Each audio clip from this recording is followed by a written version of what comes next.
Good afternoon, ladies and gentlemen, and welcome back to the National Bowling Stadium. This is Matt Cannizzaro and Aaron Smith live at the 2014 USBC Open Championships. We have a great show in store for you today. Yesterday, this team broke the all-time team scoring record. They shot 35-61, taking down the record that was set just last year, 367 days ago. Previous record, 35-38, so these guys now come in looking to take down the team all-events record as well. They'll have a lot of work to cut out for them. However, as the number was set pretty high yesterday, we'll have all the details and more over the next few hours. We'll be here for all 6 games of doubles and singles. Once again, Motion Plus Lanes, team record holders, trying to get it done here in doubles and singles. We'll be underway in just a minute. Thanks for joining us.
Is the mic right? Is it on the right microphone? All right, because I didn't hear any audio come through at all.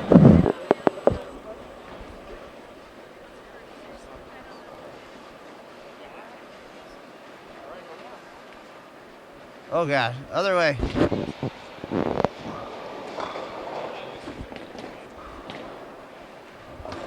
Hold up.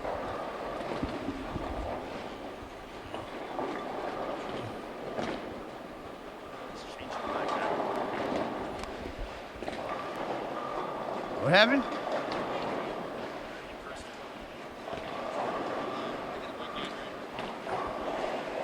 I just didn't want you to show it moving around because you were moving it all over the place.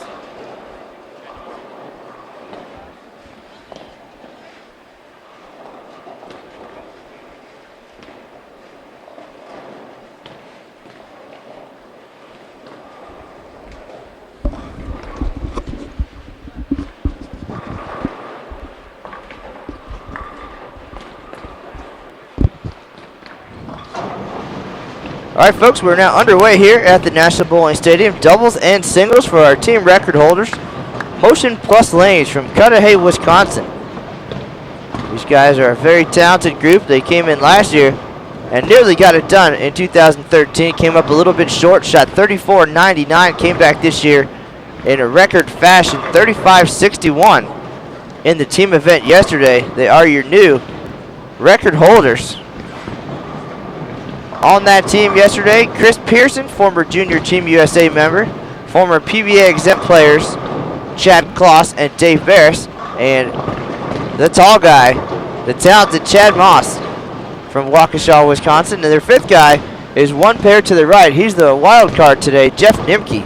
He's a 2-time champion here at the USBC Open Championships, and he is injured. He has a back injury, a herniated disc, and bowled very well to start yesterday, got into some trouble late, and we'll see if he can be all right today. If he's feeling pretty good, these guys certainly have a chance to take down that team all events number. It's a biggie. Shot yesterday by Jansis H.I. from Beaver Dam, Wisconsin, the 4th highest team all event score in history, 10,363. So that's a beast of a number. And these guys need to be about 800 over in doubles and singles today to get there. They've shot 10,000 before. They certainly have the experience and the ability, and now it's just a matter of the pins cooperating. So once again, the team record holders, the highest team series in tournament history, 35-61, shot yesterday. Obviously, they're on top of the team event here in 2014. And now looking to add to that. Kansas HI, however, leading 4 events coming into yesterday's team event. They had the team lead at 34.99 team all events, top 2 spots in doubles. And Tim Tamrow leading regular all events at 22.28. So we'll have all the details. We'll have some scores from yesterday, and we'll have a rundown of the leaderboard. Aaron Smith will be here with me for the next 6 games, so sit tight, enjoy, and no doubt these guys are going to put on a show for you today.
All right, everybody, we are getting settled in here for 6 games of doubles and singles motion plus lanes. That was Chris Pierson with his first strike of the day. Left a 7-10 on his first shot, but these guys are going to talk through everything. Very simple strategy coming in today. Talk to Dad Kloss a little bit.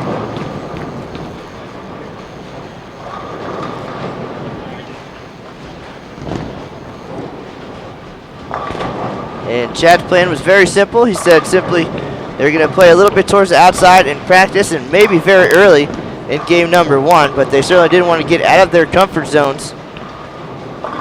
They weren't going to focus too much on trying to burn a spot in the pattern, but certainly they would dedicate some of the practice time to be able to do that, give a little bit of bank, some room to the right, and that's what they did. It looks like so far still fairly straight to the right.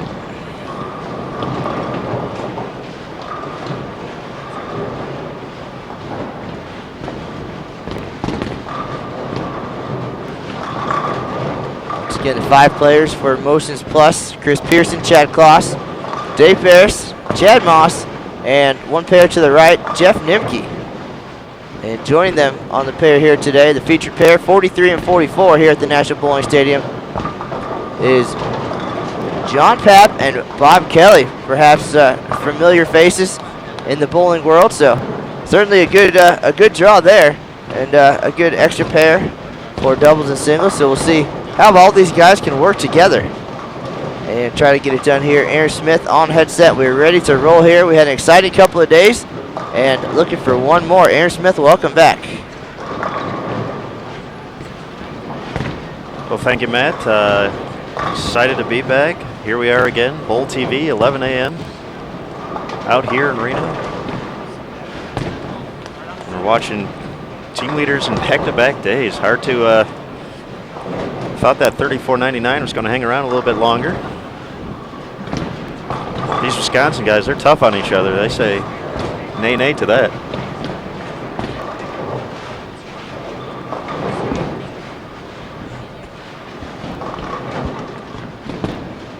Well, Kansas HI, 34.99. The previous leader was 33.41, so they blasted it pretty good. And they've been there before. I'm sure they were hoping it would hold up. That was a big number, especially with what we've seen so far this year.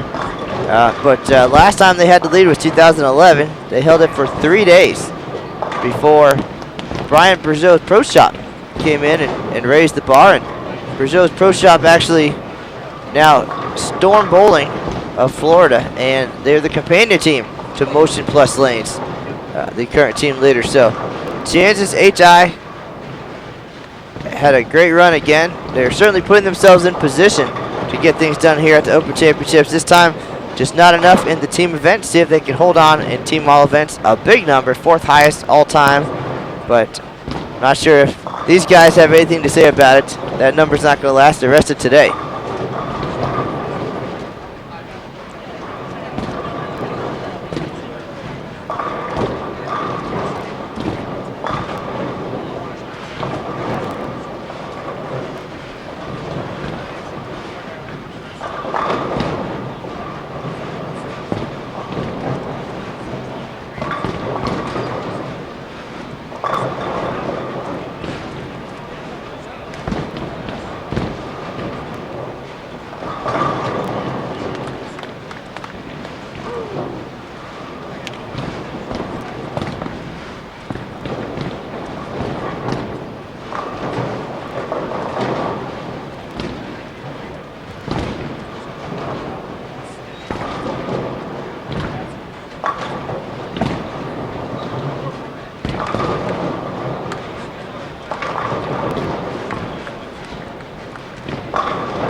Here's our first look at Chad Maas now on the right lane. Beres to start. Great shot there. He's a high revving player. He can certainly boom on if he needs to. And again, these guys all very experienced at various levels of the sport, whether it be on the PBA Tour or here at the Open Championships. They are no strangers to that 10,000 number. They got there last year. I was going to say we were actually down here as well, live streaming. Henry Tietz was back to defend his regular singles title during the same squad. So we were behind like 51-2, and they were down right around this way. So we were keeping tabs on both pairs. They came up a little bit short of the lead, ended up with a top 10 finish for Team All Events. But this is a group that certainly is looking for a bit more this year, especially after that big start yesterday.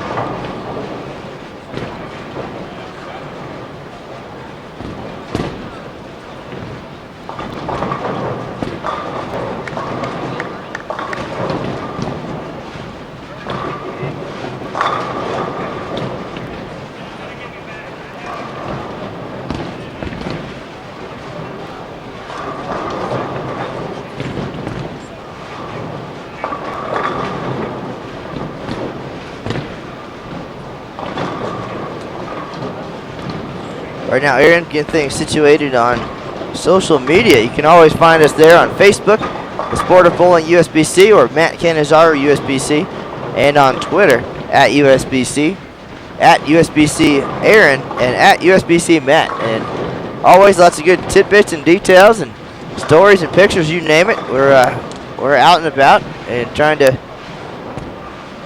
bring a little bit of the Open Championships to the world. So that's what we do. Check those out for sure, and you won't miss a minute of the action here at the National Bowling Stadium.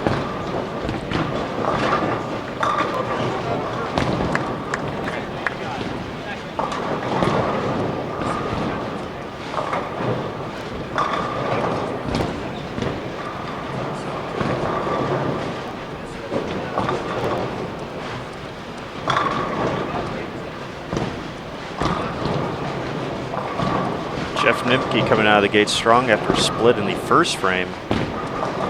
Follow that up with a 4-bagger of his own.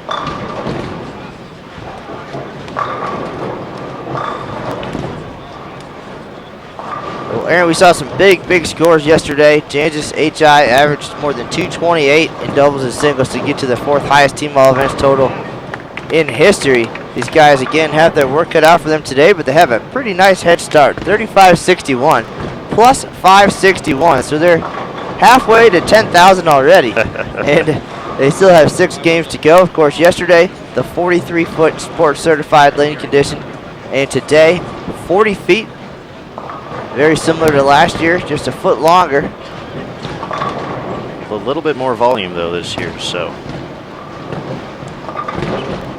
Scores in the doubles and singles have been somewhat tame up to this point. 1379, or 1378, excuse me, leading in doubles, and 783 on singles. So we'll see if any of these guys can make a run at that. Pretty solid squad out here too. David Leverage also bowling on this squad. This talented team from Arizona shot just under 3,200 last night. So they're back right now as well. Certainly have a lot to watch, and with that team all events number being where it is, that makes that a much bigger challenge. And 3,200, where that was a good start. That might not be enough here. That is asking to be 200 plus to get to 1363 over. Is that's 2 3,500s right there. And as we've seen, doubles has generally been playing a little tougher since we've gone to the fresh. So folks are going to have a big singles event, or find out a way to really navigate this doubles and singles pattern right from the get-go and not avoid any big lapses in transition.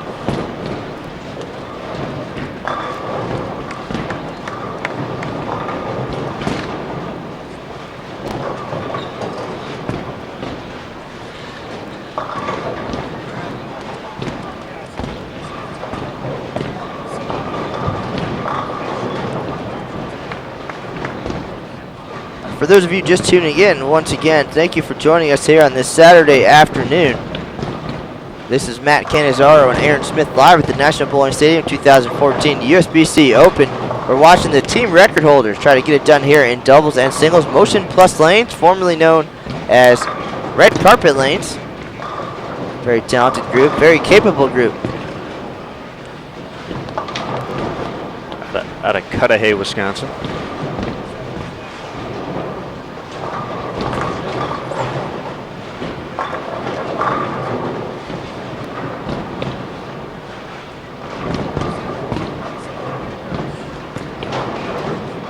Yesterday we had a like-a-thon on Facebook, and we got some bonus live stream coverage. You can find the archive version of that on our YouTube channel, youtube.com/BowlTV. You're going to want to check that out. If you have any questions about how to play the lanes and how to get things going in doubles and singles, Jancis HI put on a clinic, average more than 228s. So check that out. Take great notes, because you're going to have to shoot a monster number when you get out here.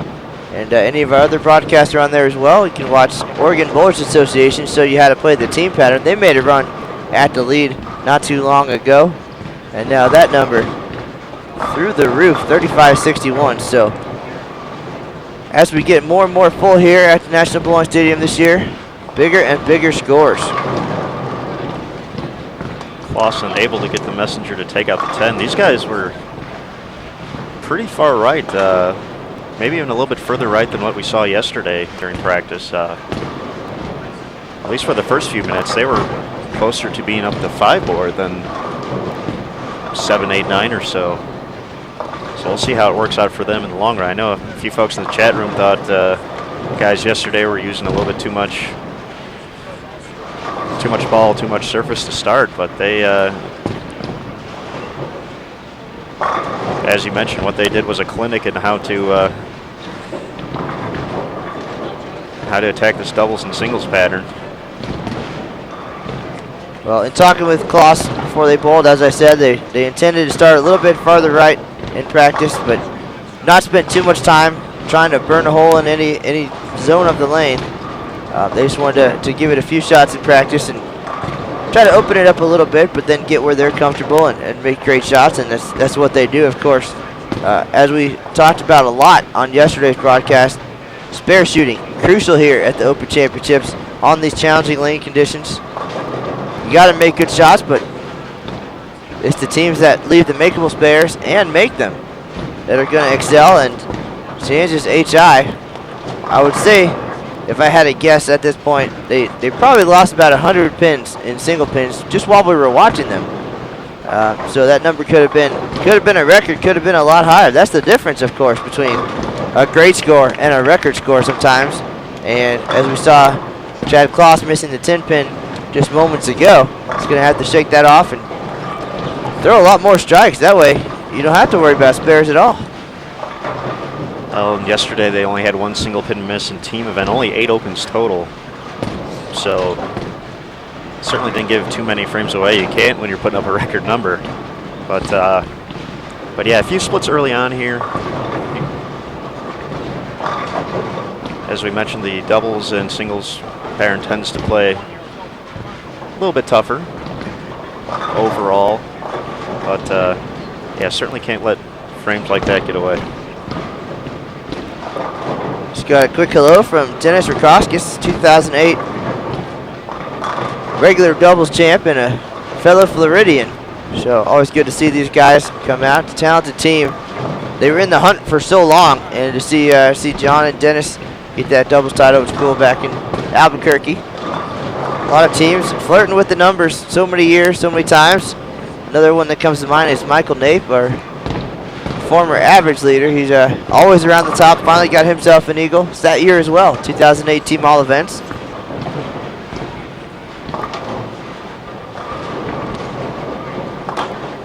Now it's time for Dave Beres, Chris Pierson, Chad Kloss, Chad Maas to share in what Jeff Nimke has felt twice already. Their fifth bowler, one pair to the right. He's got 2 eagles.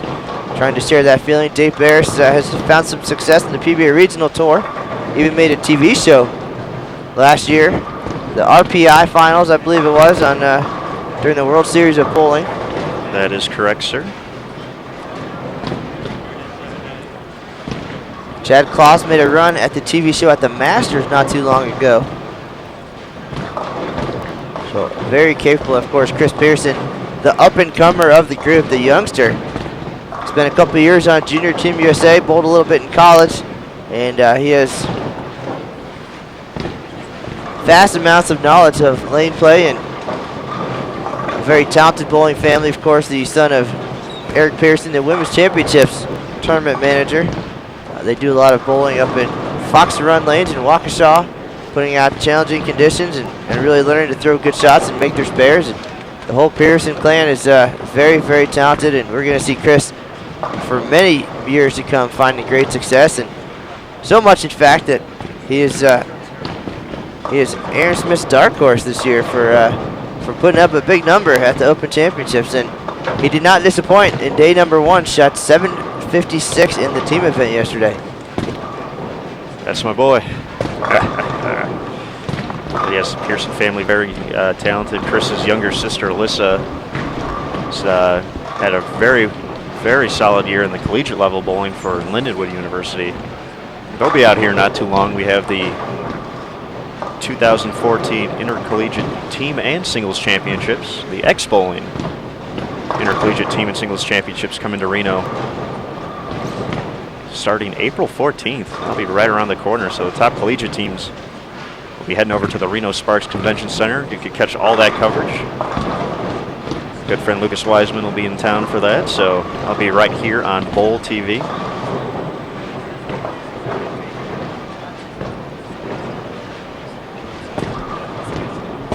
Quick shout out to a couple folks. Andy Zumwalt, former co-worker here at the Open and Women's Championships, taking the year off to find himself somewhere in the Albuquerque desert, but as Aaron knows, they always come back. Aaron took a year off in 2011 and realized that this is the place to be, and he promptly came back in 2012, and now he's full-time with us, and no doubt we'll see Andy again in the near future. And Chad Newman checking in from Ballard's Pro Shop at Brunswick Zone Watauga down in the Dallas-Fort Worth area.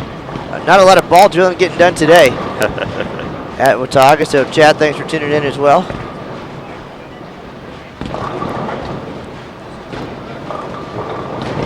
I see our first what's in the bag question of the day, Matt.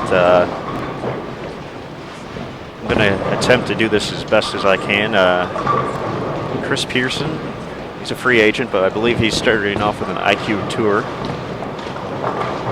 Chad Maas is a deviate guy. I'm not as familiar with their line. Right now he's throwing the yellow and blue one. the yellow and blue one. I think it's, I want to say a Brutal Nightmare maybe, one of the nightmares. Chad Kloss you talked to earlier, I know he's starting off with a Hypercell. And then Dave Beres is a Brunswick staffer. And I believe he's started off with a Mastermind. That's a very recognizable ball. Bob Kelly, a Motive guy for a long time.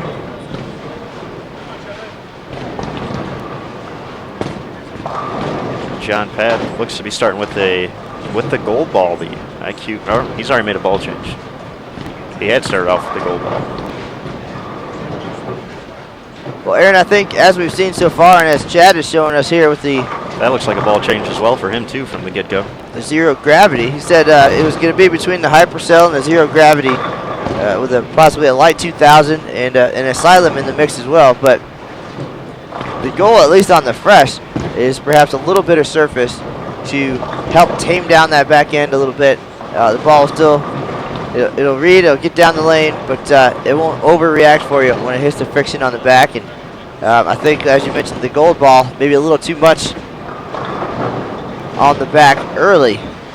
Certainly something that might be a possibility later in the day as the lanes start to open up. When you can get left for the right-handers and get it to that drive to the right, you'll need that angular motion. But early, smoother definitely seems to be better for the first game or so. They're certainly crisp to start, but as transitions, need something that covers a little quicker. As folks begin to migrate left. And Aaron actually had the opportunity to bowl on this pattern. He's already put in his games here at the Open Championships, so we'll have some expert insight I don't know about expert. from on the lanes there. I participated. How about that?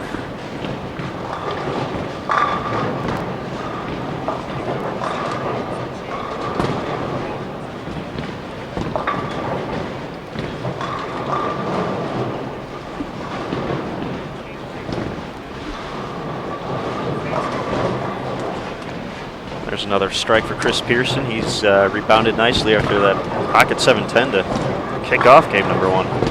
Well, sometimes you need to get that one out of the way. Just don't worry about all the extras. Get that one shot and then get relaxed from there. And certainly it looks like he's done that. 22-28, a big all events number. That was last year's winning score, John Zerbinski. And already that is the number on top. Tim Damrow shot that yesterday. He started a team event with 778, so Chris coming in only 20 pins off that pace. As an update there, fifth guy, Jeff Nimke. One pair to the right. 9 foul in the 8th frame, unfortunately. He still has 226 out there, though, or 224. So I know he, again, is their wild card. He's got a herniated disc in his back and having some trouble with that, and almost didn't make the trip, but decided to come and bowl and gutted it out yesterday in the team event. Yeah, he said if they had bowled 2 weeks earlier, probably wouldn't have made it out, and even earlier in this week. So we'll see how Jeff holds up over the 6 games.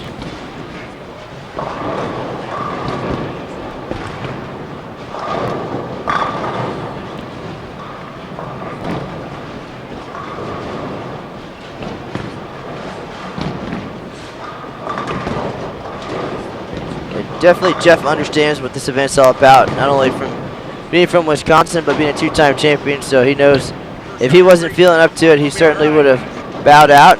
If he's here, that means he's ready to go, and certainly a competitor all the way.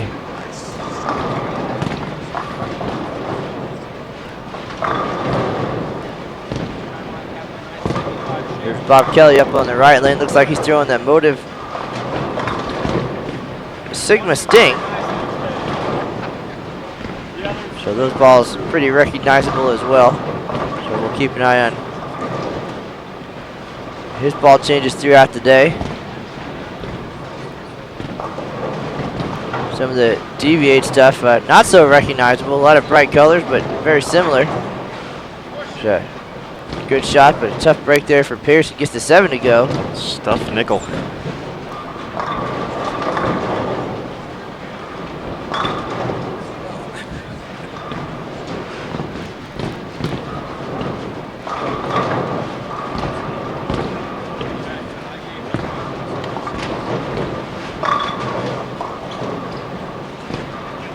Nice shot by Dave Beres. He still has 240s out there. So, Aaron, essentially these guys need to average right around 228 also to get to the number. They came in with a 62-pin cushion on the previous leaders and the team all events leader. James' H1. 10,363 is the number, 4th highest ever.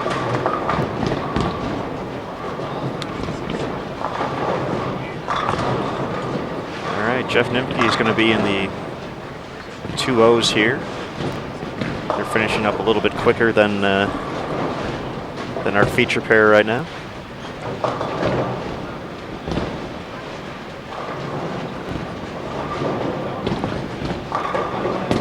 Tough start for 3-time titleist John Sosha, 157.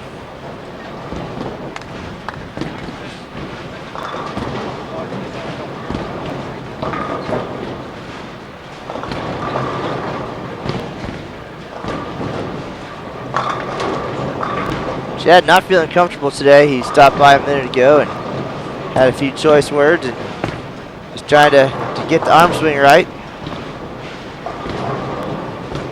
Talking to him yesterday, he said, you know, they had bowled the practice session, they had bowled the bowler's journal, and he said, he didn't say who, but he said 3 out of the 5 of them weren't throwing it too well. But obviously they got the kinks worked out for yesterday's performance. Yeah, Kloss led the way with a 762 set, and he's become the team event guy. Shot 300 in there last year and 731 series, and now comes back this year with the front 7 on the way to a 762 set.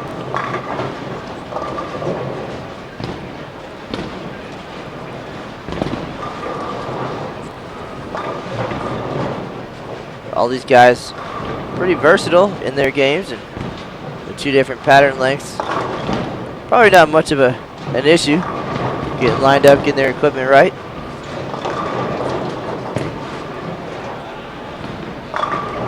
There's a nice shot by Bob, PBA 50 Tour regular.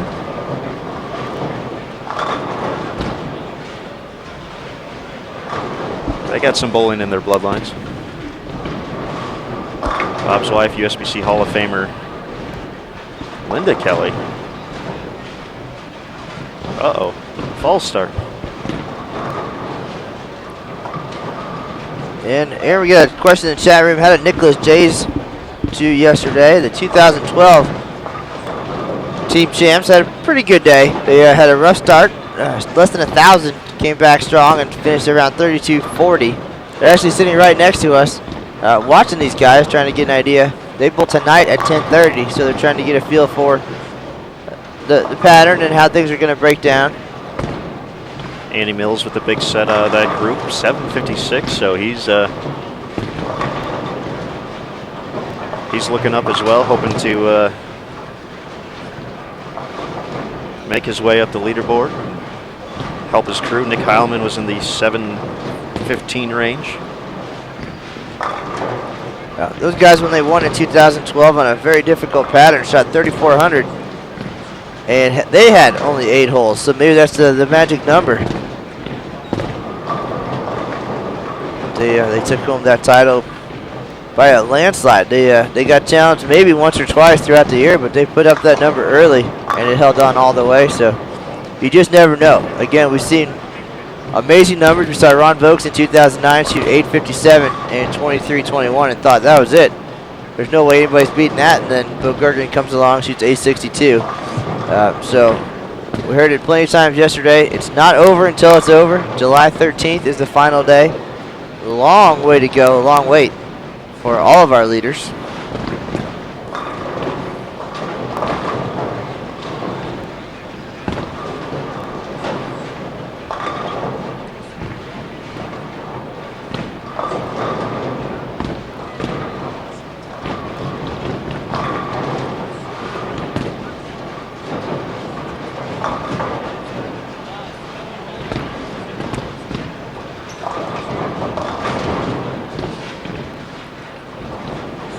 tough start to the 10th frame here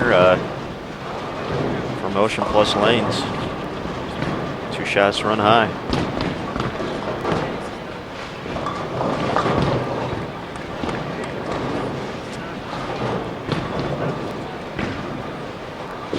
That spare Dave Beres will be in the 220s. Looks like he's going to the bag already to try something different on the fill ball here. Mastermind genius.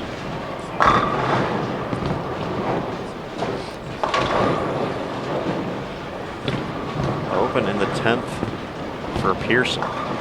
Leaves him at 214.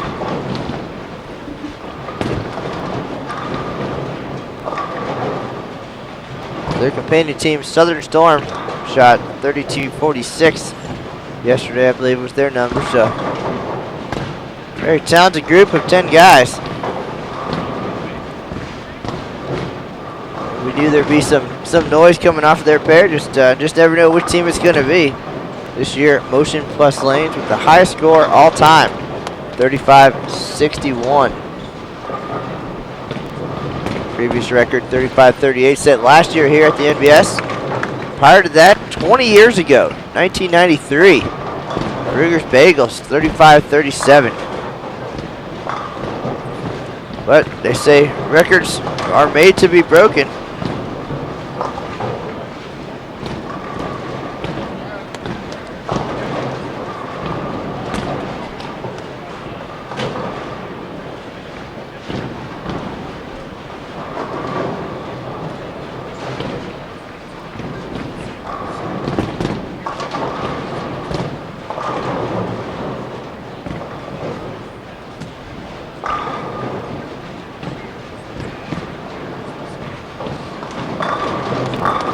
Big double in the 10th for Chad Kloss. Just for a reference point from yesterday to what Jan's HI did, they put up about nearly 3,400 in their double set. I want to say 33.84 off the top of my head. That certainly is a big number on the fresh on this 40-foot pattern. Got them off to a great start. They're 1-2 in doubles now, 13.78 and 13.70. And they've used that momentum. She started creeping left on the lanes and scores stayed way up there. Yeah, not too many ball changes out of the group either. We know our all events leader, Tim Damrow, never changed balls the entire week, so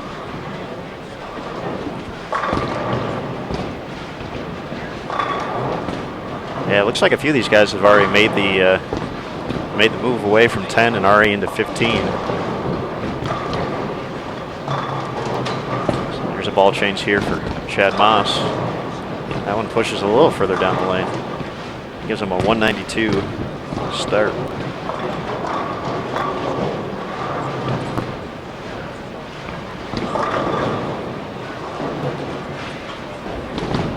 All right, so they're talking it over. Things not going so well here in game number 1. Chris Pierson, 214. Chad Kloss, 207. Dave Beres, 225. Chad Maas, 192. And on the next pair over, their 5th guy, Jeff Nimke, 204. But he's already started game 2 with an open. So time to get moving here, guys. Motion Plus Lanes. It's 10:42 in the opener for him.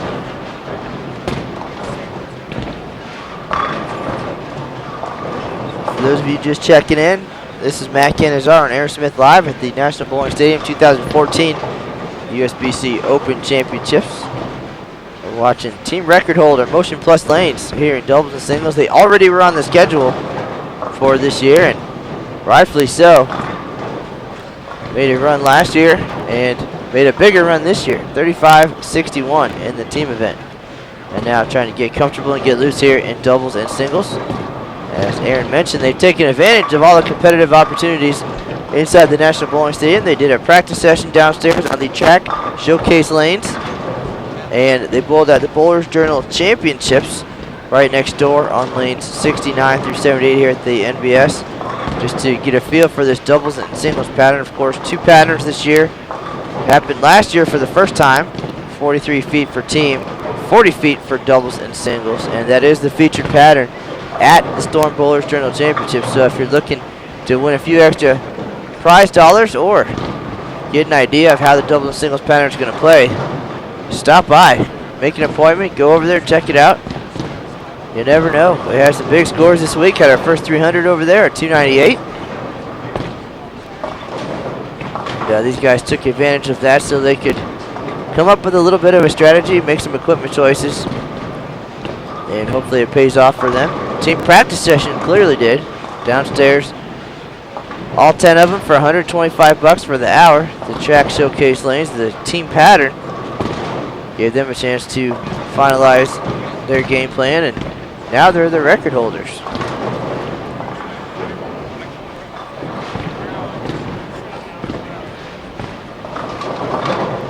Pierson taking care of the 3, 6, 7, 10 there. Nice cover by the young man.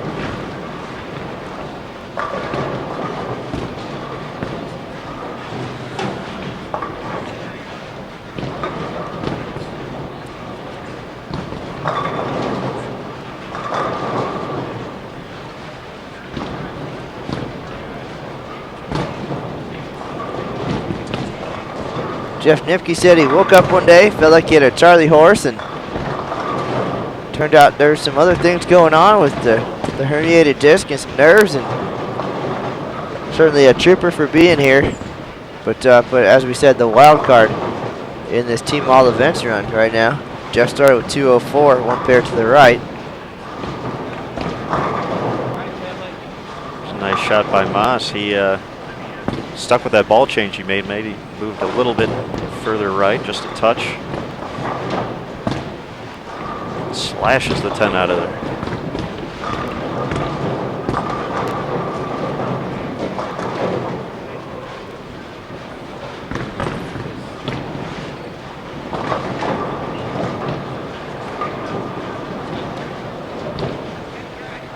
Question is, did Motion Plus choose the 2 folks who'd be bowling with them today? And they did not. With a 10-person group, it just happened to work out. There's 6 on one pair, 4 on the other, and those extra 2 were filled in. There's a sizable group to our left from Ohio, and of course that is where Bob Kelly hails from, the Kelly family. So again, his wife, USBC Hall of Famer Linda Kelly, very talented bowling family. A very lucky opportunity to have 2 great players here on this pair of lanes as well.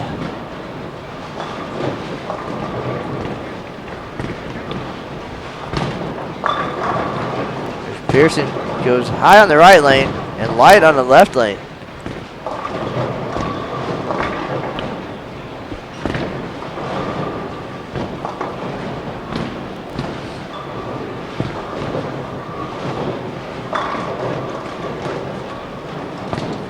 All 10 back for Dave Beres. We're already seeing these guys making the moves already, so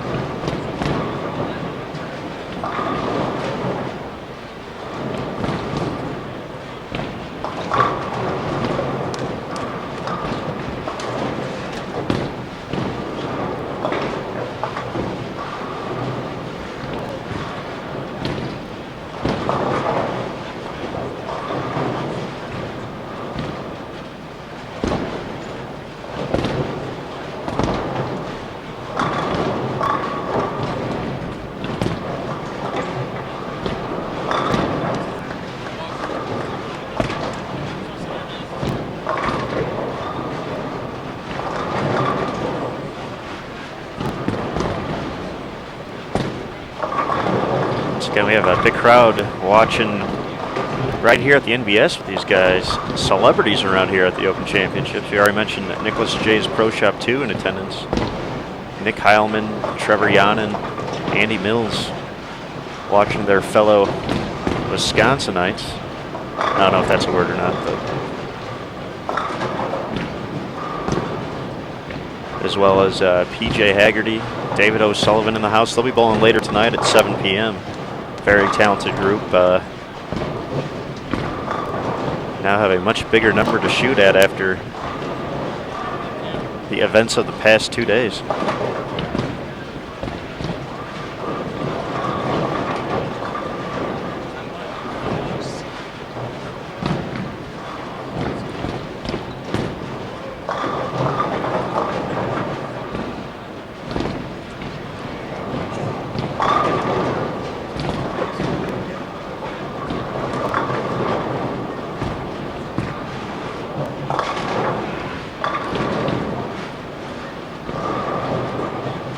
Aaron, these guys put up that monster number yesterday, 35-61, and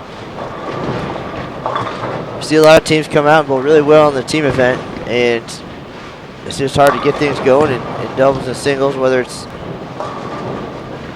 thinking too far ahead, team all events, a little bit of pressure, a little bit of nerves, the fact that everybody's watching.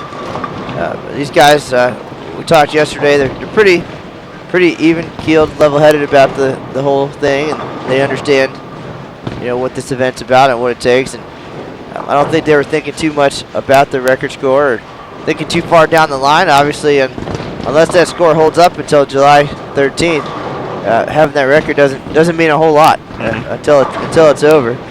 So I think more than anything they saw that as yes, we're in the lead, but we're also almost 600 over after 3 games. That's a heck of a head start for team all events. Let's keep that momentum going, and let's not worry about yesterday. Let's focus on today. And now they just need to focus on throwing good shots and getting lined up, communicating. Because believe it or not, even though there's 5.5 games left, 4.5 games left, they're running out of time to get lined up, to get moving. They have to average more than 228 today to get to that number, 10,363. And for Pierson and Kloss especially, 760, 750 yesterday, 22-28 is still many strikes away.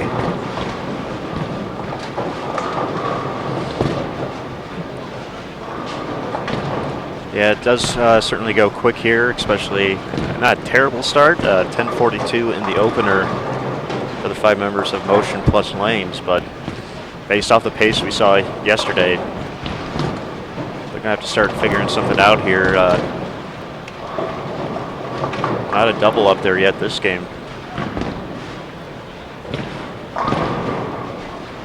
Looking at another open here, but Dave Beres leaving the 4-9.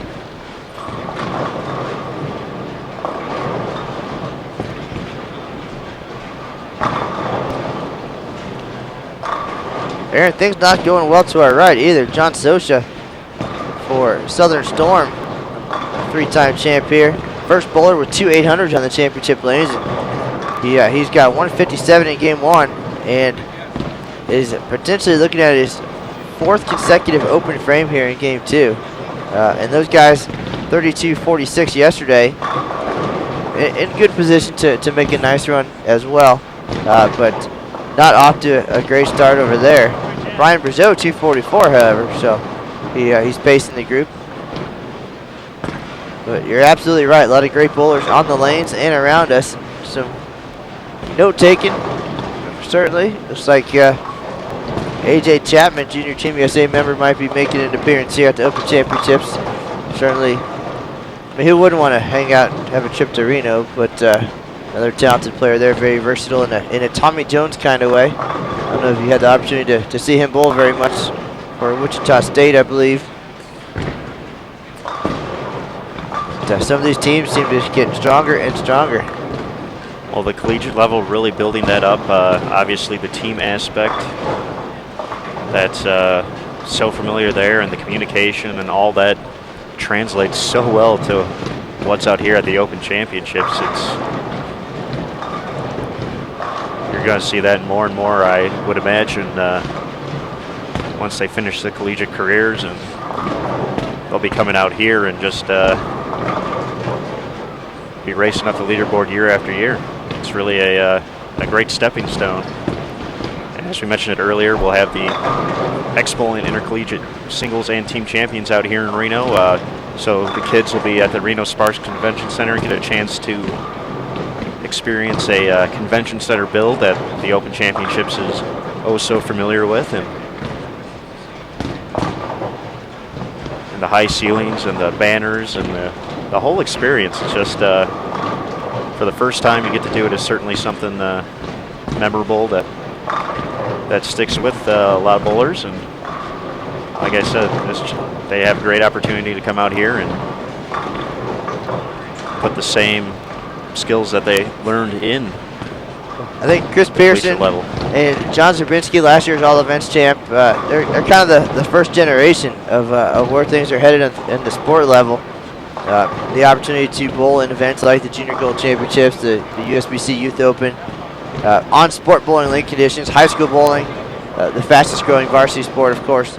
And the more they challenge themselves on those difficult lane conditions earlier, and as they progress through each level, again, high school, then onto the collegiate level, and then Junior Team USA, where Chris Pierson spent 2 years. That's all they know. They're not that familiar with the house shots that we grew up with, so they already come out here once they progress and they graduate to that level, making great shots, making spares. They understand, transition and moves and equipment, and they're just so educated from the young youth level as they make their way up, and those players are now starting to graduate college and come out here and make things happen. We saw Kyle King. He's a former Junior Team USA member and just a youngster, but came out and just 18, 19 years old, won an Eagle his first time out. Great player and only getting stronger. A national champion last year with Robert Morris. Back-to-back NAIA Invitational wins. Those guys absolutely stacked. Marshall Kent, another one. Once they start putting their teams together and coming out here and realizing what this event's all about, we're going to see some very, very talented young teams here at the Open Championships. Very much, sir.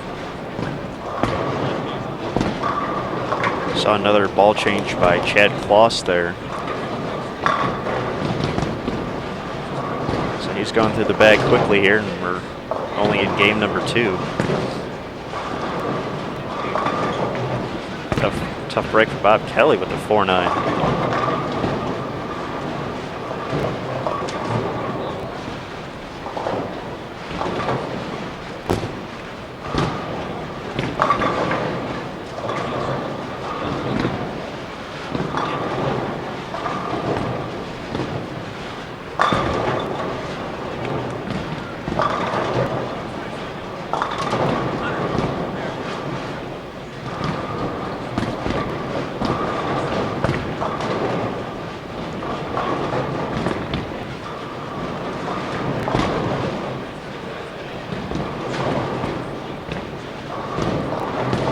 Aaron, I thought coming out here that Bob Kelly and John Papp being a little bit older, a little more traditional, and of course as experienced as Bob is on the senior tour, I thought they might be playing a little bit straighter, a little bit further to the right, and really help these guys create some room. So it sounded on paper at least like a really good opportunity here. But they're going to continue to talk this through. There's Beres and Pierson at the ball return. Chad Kloss taking a look as well. Got to get things going. Got to figure it out quick. And if you're going to make the move, bravely do it. There's looks like a Brunswick melee for Beres. Already 3 or 4 balls each. Trying to get the right combination. Maybe now is that time where they fought through the early part, and as they get to this transition, now they have some room. They can get left and start opening them up. Matt, I kind of have to wonder, obviously these guys, you know, fantastic, just a fantastic, talented group overall. But the 10th frame from yesterday, you got to wonder if that might be hanging over their heads a little bit too. I know that wasn't the out they were looking for, so 3,600 up there. Chad Kloss catches a bad break on a strike, even a stuffed 9-pin, and Dave Beres left at 310. He was unable to convert, and you got to wonder if that's, I doubt it, but possibly a little bit of that hanging over their heads as well. Well, the speculation already is that there's no way that there's anything in their heads or they're throwing bad shots. It must be a bad pair. But that's always a good theory. But there's plenty of good ones out there. And until we talk to these guys afterwards, we're not going to know exactly what's happening, what we're thinking out there.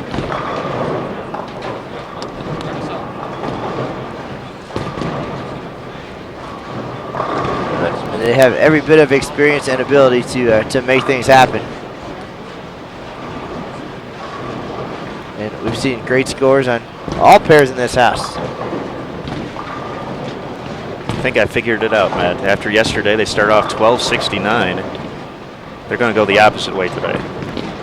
Have the laid-back, casual start. That's exactly what they did last year. They shot 1272 in Game 3 of the team event. And that was the third highest score ever. So they like the dramatics. Just like that. Look at that.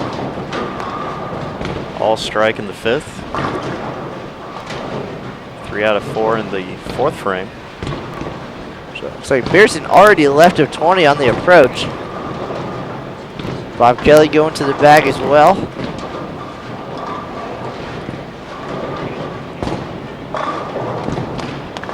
Pierson about 12 at the break point, it looks like. And 40-foot pattern. Do you want to use the rule of 31? That would put your break point around 9-10. These guys with a little more hand, a little more back end, perhaps. Certainly the rangefinder down lane helps. That is at the 10 board. Kloss a little bit, or Maas a little bit right of that on that shot, so looks like they definitely have a little bit of room down lane.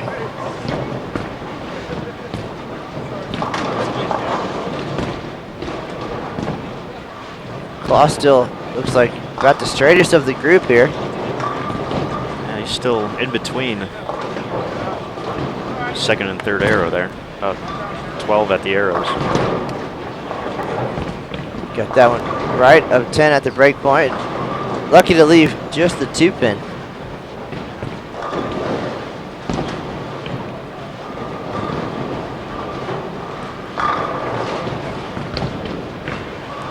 Jeff Nimke has yet to double here in game number 2. Had 2 early opens. Could still punch out for 192. He'll need the last 4 to get there.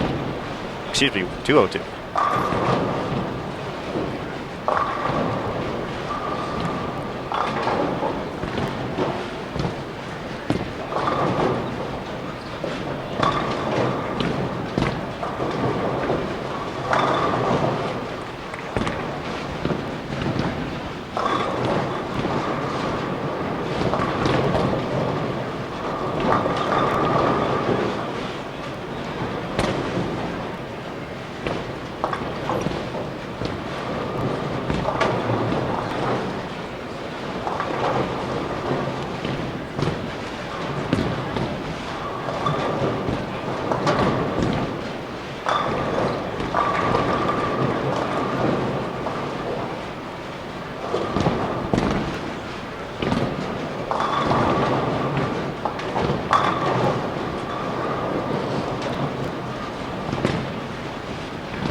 Pierson makes it 4 in a row in the 7th frame.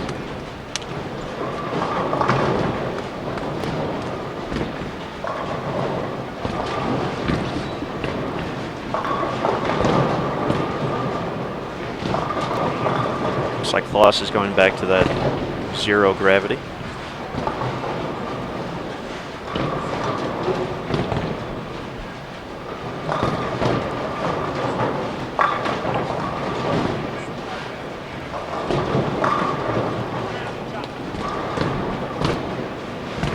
.45 and 6. Nimke doubles to set up the 10th frame.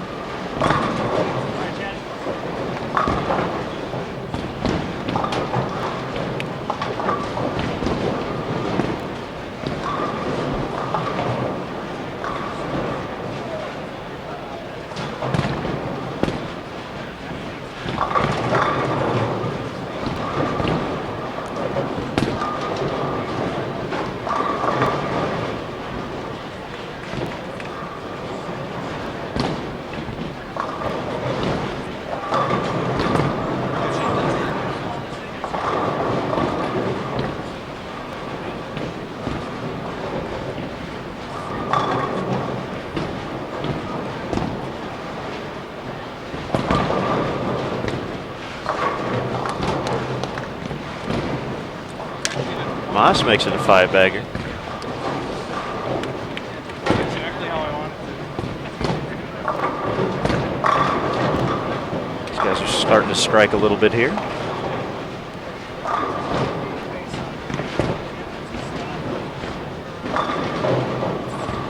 Bob Kelly getting in on the action as well. There's a double.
Maas looking to make it 6 in a row. He made this ball change at the end of game 1. It's been good for him ever since.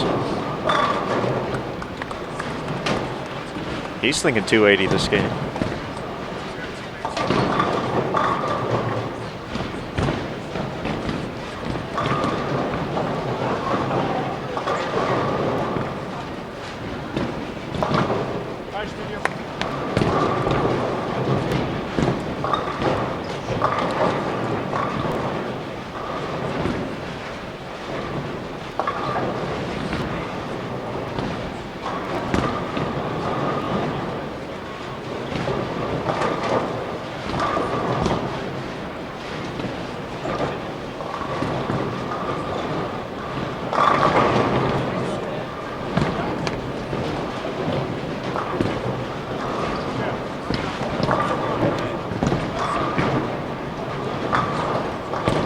Jeff Nimke already done with game 2, 181.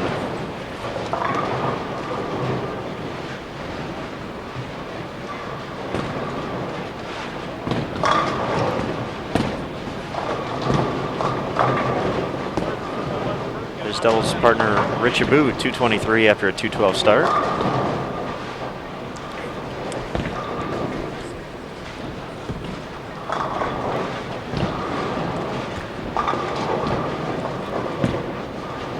Aaron, it's pretty amazing how from day to day we can see some absolutely amazing scores and be running up and down this place like cross-country runners. And then other days, nothing happening.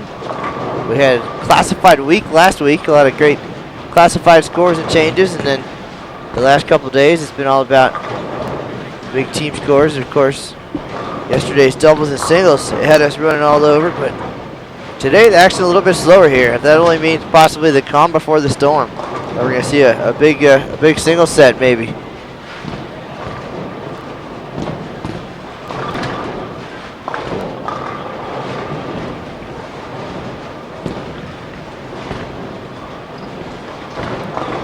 We got a Bob Kelly fan in the chat room. Welcome. Again, great bowling family. Bob and Linda, Megan Kelly.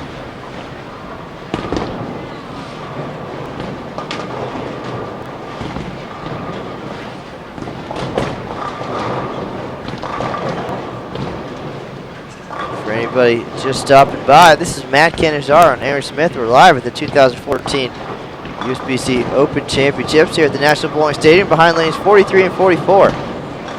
Watching our team record holders, Motion Plus Lanes. They shot 35-61 yesterday. They already were on the live stream schedule for their doubles and singles. They're a very talented group, very capable and always a threat to make a run at the team event or team all events. 10,000, a familiar number for them. We'll see if they can climb that ladder today.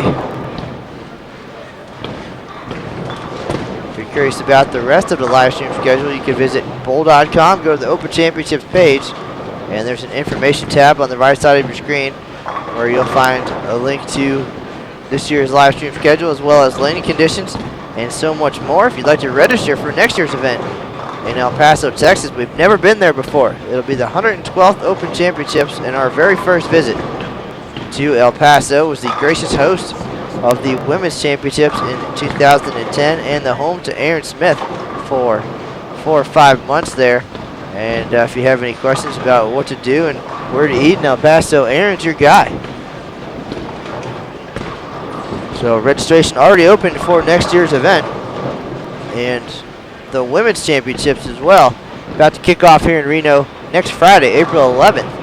So looking forward to a lot more bowlers coming to town, families traveling together, bowling both events. And that opportunity will continue in 2015. The Women's Championships will be back here at the National Bowling Stadium, and it'll be alongside the brand new USBC Mixed, an opportunity for bowlers of all skill levels to come out in a variety of average base divisions to bowl. That was brilliant. Mixed team, mixed doubles, a brand new event. So check out bowl.com for more information on that. Registration for the Women's Championships and the Mixed will begin in June. So 2015 already shaping up to be a great bowling year, and 2014 only getting stronger. Again, the Women's Championship kicks off next week, followed shortly thereafter by the X-Bowling Intercollegiate Singles and Team Championships. The USBC Queens and Senior Queens will be at the National Bowling Stadium in June, followed by the Senior Championships and the conclusion of the OC on July 13th. So if it's happening in bowling, it's happening in Reno. Come on out and bowl some of these great events.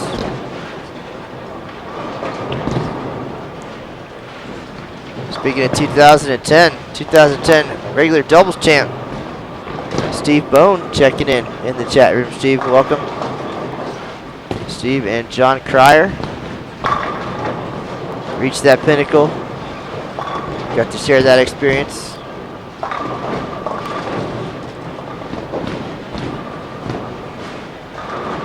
When we talked to Chad Kloss yesterday, again, these guys have all achieved individual success at various levels of the game, whether it be college, junior, Team USA, or in the PBA. But there's nothing like team bowling, especially if you hail from the great cheese state of Wisconsin, where they know the power of cheese, as they say. They know a little something about team bowling up there. A lot of great tradition and history, especially when it comes to the Open Championships. And those guys would love nothing more than to add their names to Wisconsin/Open Championships lore. The Wisconsin team's always supportive of one another. As we mentioned once or twice already, Nicholas Jays, nice break there for Beres. But Nicholas Jays watching, talking with these guys. Even yesterday, as Motion Plus Lanes were destroying the record, the former leaders, Jans HI, were on there watching, supporting.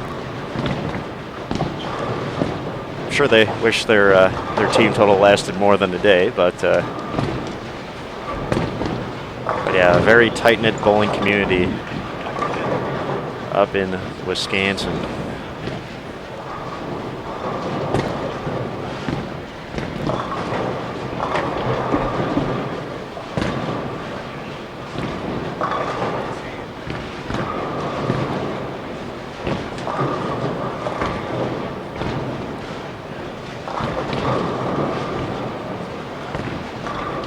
So game two about to come to a close.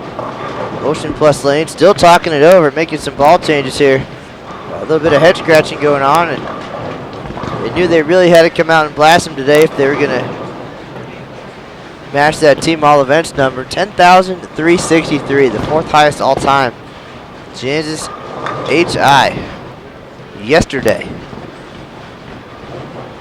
That is quite a performance. Plus 1,300. That is with the par being a 200 game. So for their 45 games, they were 1,300 pins over 200. And 63. And 63. Could have been more. That's the scary part. That's true. The banner actually hanging above 43 and 44 is the team all events banner, and stepping into the 10th frame of the final game. It was in jeopardy. They needed a lot of doubles and didn't quite catch them there, but anytime you can make a run at stepping up in the 10th frame with a chance to set a record in a tournament that's been around for 111 years, that's rare company. Well, they experienced that the day before in the team event. Certainly they step up after the 8th frame with a shot at a really, really huge number. And only one bowler came and struck on the 9th frame. And ended up with 34.99. And a lot of momentum heading into doubles and singles.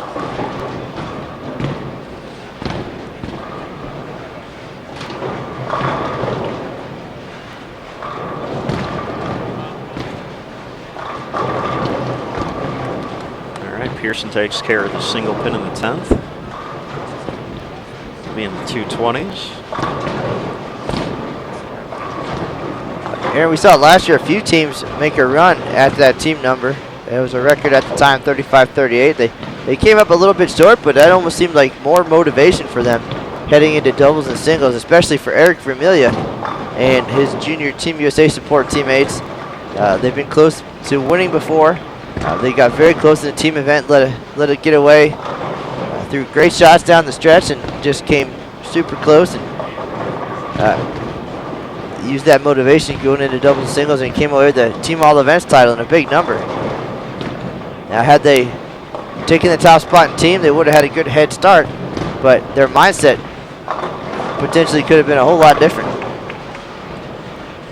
Yes, I believe,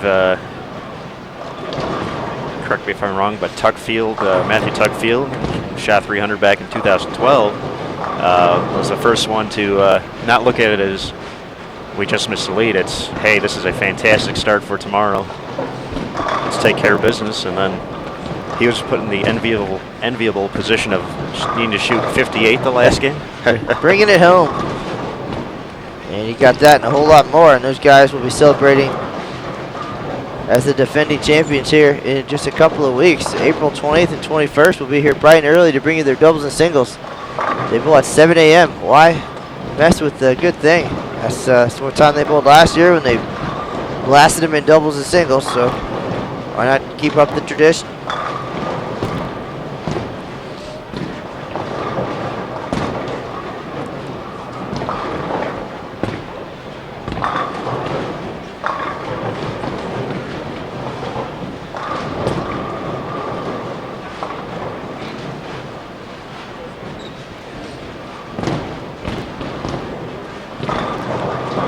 Another double in the 10th for Kloss. I saw him grab a different bowling ball there.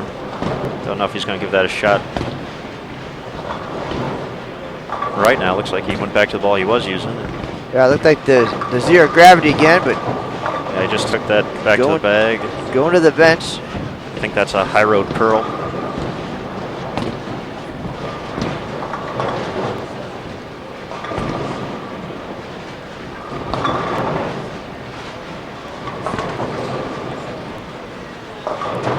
A little too much pop on the back. Good place for it though. Finishes with 2:01.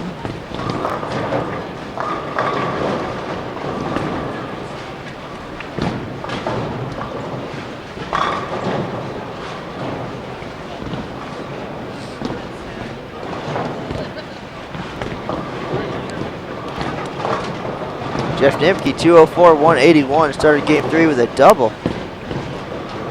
These guys are slowly chipping away at that plus number. 1050 this game after 1042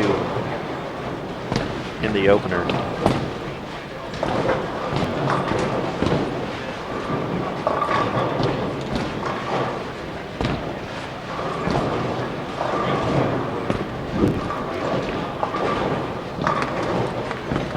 going to take a little bit more than 50 over a game to get there. Currently at plus 653. Once again, they'll have to get to 1363.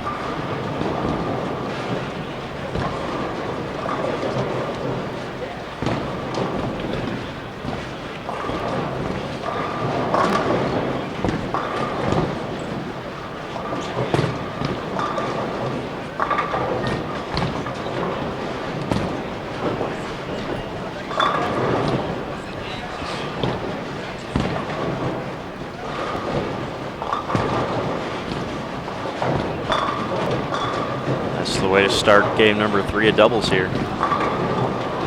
Dave Beres spin through quite a few balls here, back and forth. That was the mastermind genius.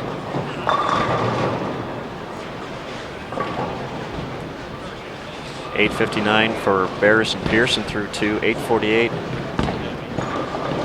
for the Chads.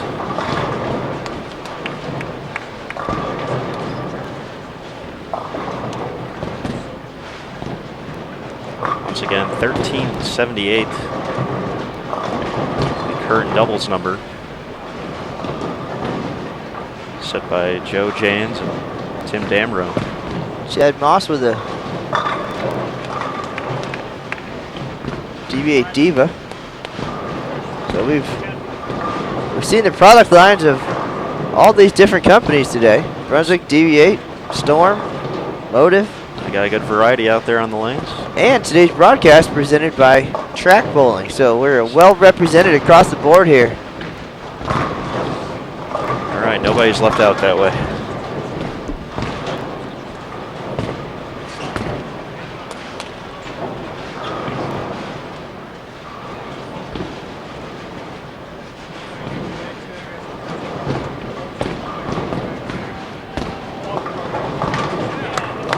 Jeff Nimke, back-to-back splits, but converts both of them. Just picked up the 3, 4, 6, 7, 10.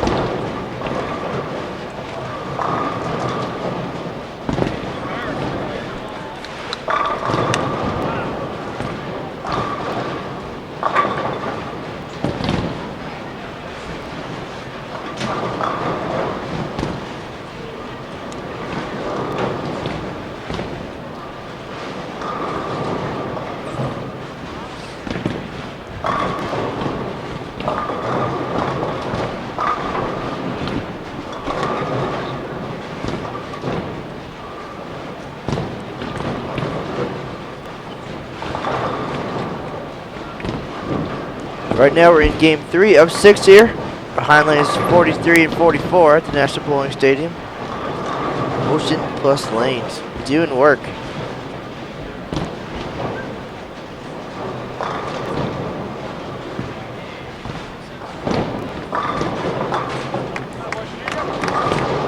Get on the horse ball, Chris Pierson. Asking for a little help there.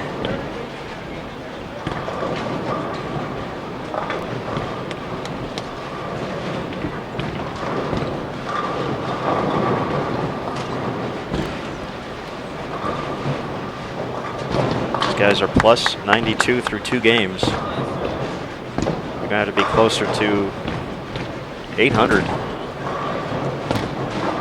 if they want to get a share of that team all events lead. So a lot of striking is going to be needed in these last 4 games.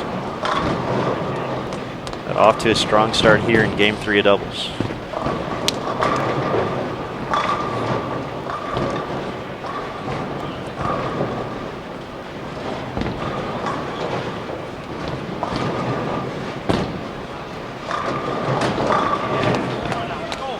Chad Maas looking pretty comfortable here. 248 game 2.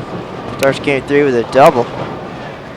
He's made a few ball changes, as you just mentioned, and he's been making the moves left as well.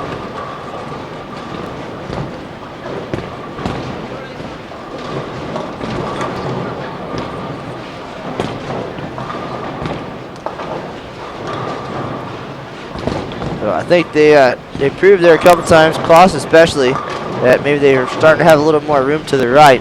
Not as much room as Bob Kelly needed there on that last shot, but that one still made a bit of a move. On the back, just he's got the shiny surface, so not quite enough, but it's there. So you're gonna see more migration left, I'm sure.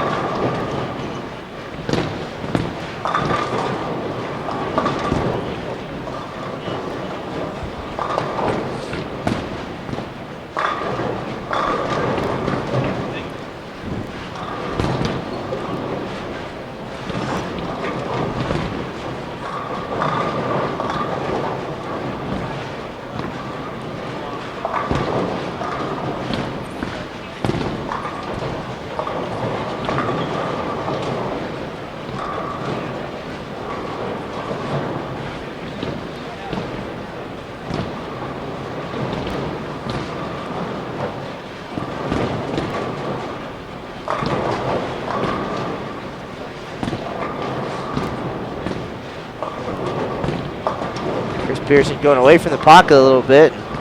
Ball just not making it back there for the flat dime.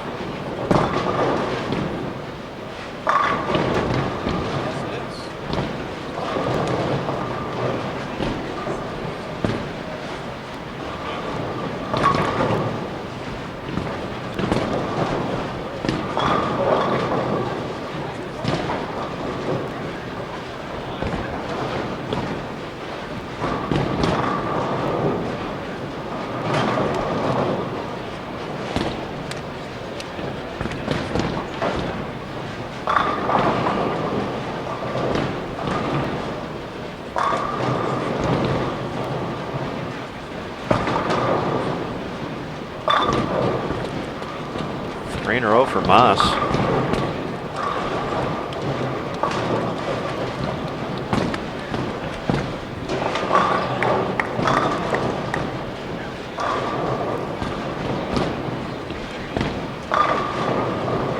Jeff Nimke clean through 5. He's stepping up in the 6th frame right now.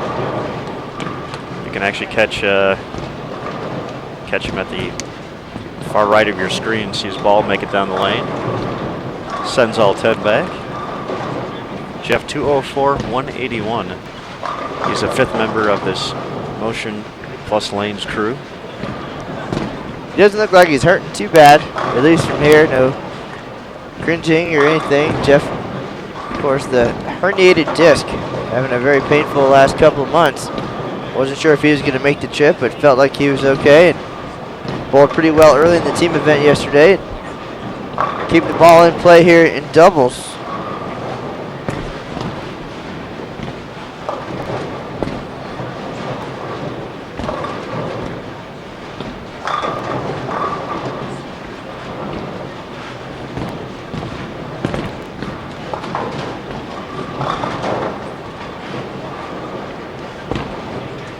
His doubles partner, Rich Abood, looking pretty comfortable out there at your 212, 223. He's working on a 3-bagger through 6. 260 still out there for him.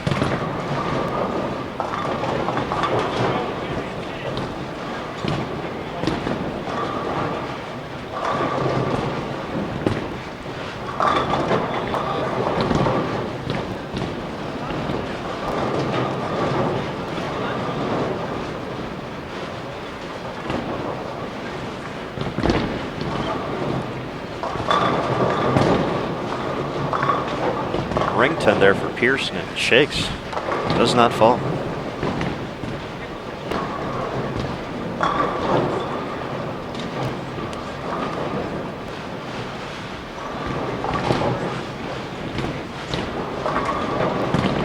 Oh, wow. Terrible break for Beres there. I've seen that one a few times in my day. The high 7-9. Yours is a little different, though. It doesn't hit quite as hard.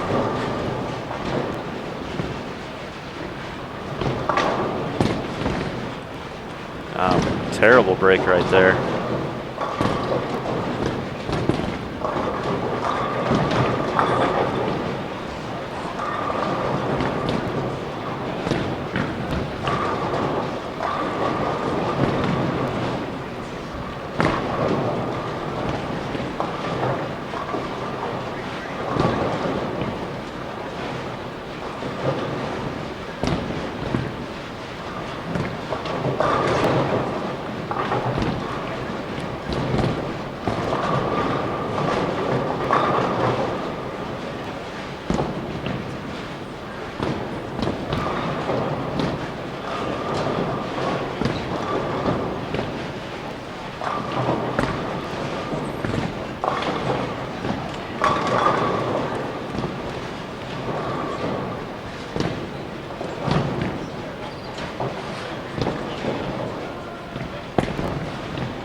Man, normally these are pretty decent scores, especially for earlier this year. And this guy's not having a terrible day, but it just seems so challenging now after the numbers we saw yesterday.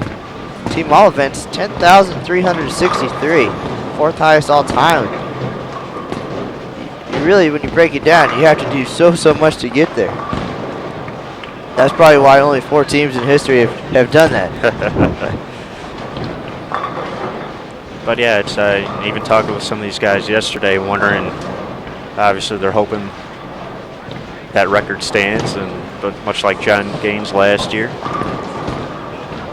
had a long wait to see if it'd be enough, and a few close calls. But it's pretty intimidating when you just go in thinking we have to average like 238 a guy. Yeah, intimidating numbers when you come and look at the leaderboard.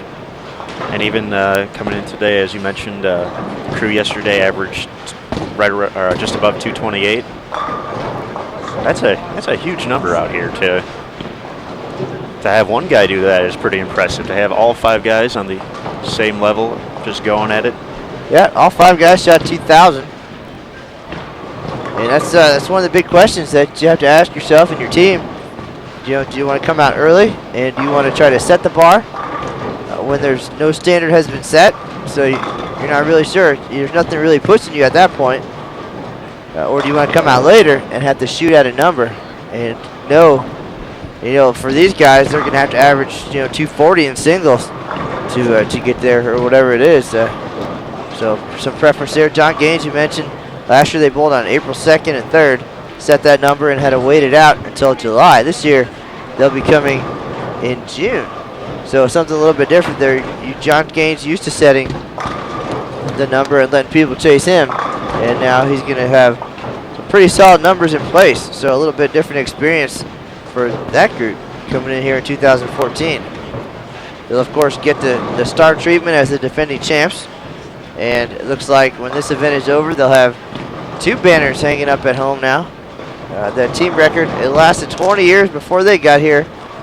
In 2013, it lasted just 367 days this time around. Motion Plus Lanes, 3561 yesterday.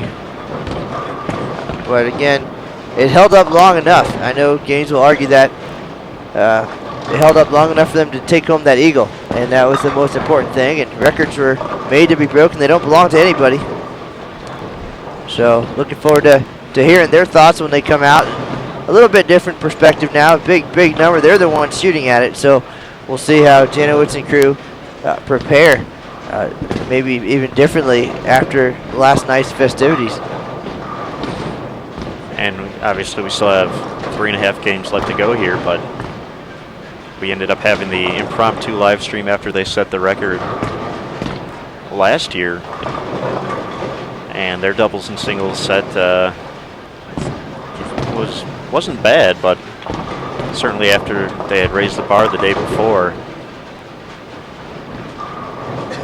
it wasn't quite the performance I know they were looking for.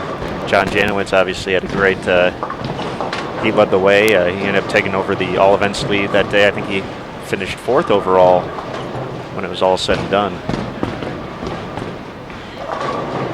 Could we be seeing a similar path here in 2014? Well, so many thoughts and emotions after that. The initial emotion, maybe a little bit of disappointment letting some pins get away. It's almost hard to believe that you just shot the highest score in history, these guys, yesterday, and it didn't end quite as strongly as they'd hoped. And it's a bit of a roller coaster. And now they're going to have to deal with the wait. And so many talented teams coming in between now and July. There's nothing you can do. You post your number, and I can guarantee you there's not a single team in history that came out here and didn't feel like they left some pins out there. And we heard it last year, we heard it yesterday. No matter how high it is, if they got there, others can get there as well. So you don't start thinking about where you're at. You start thinking about how much you missed and how many you left out on the lanes.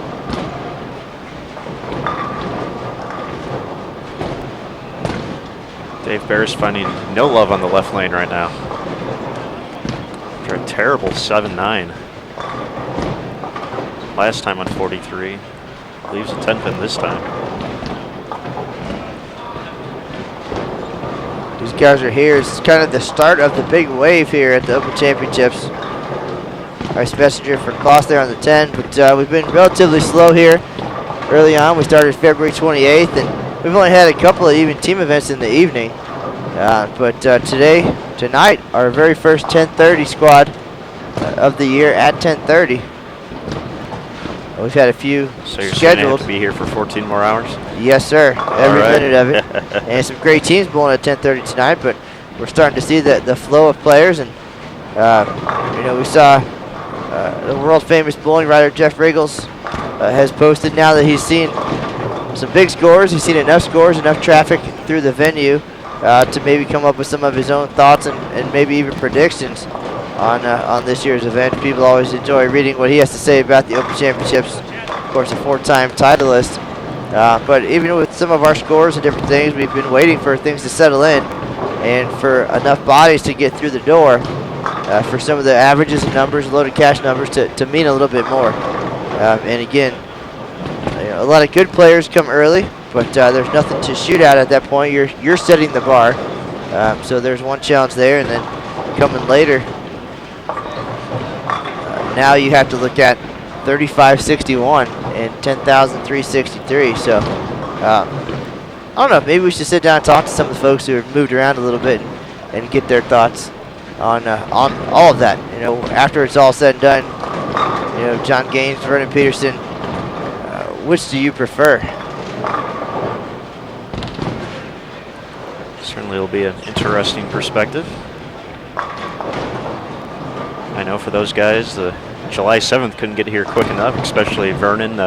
Been searching for that eagle for a long time. Had some close calls.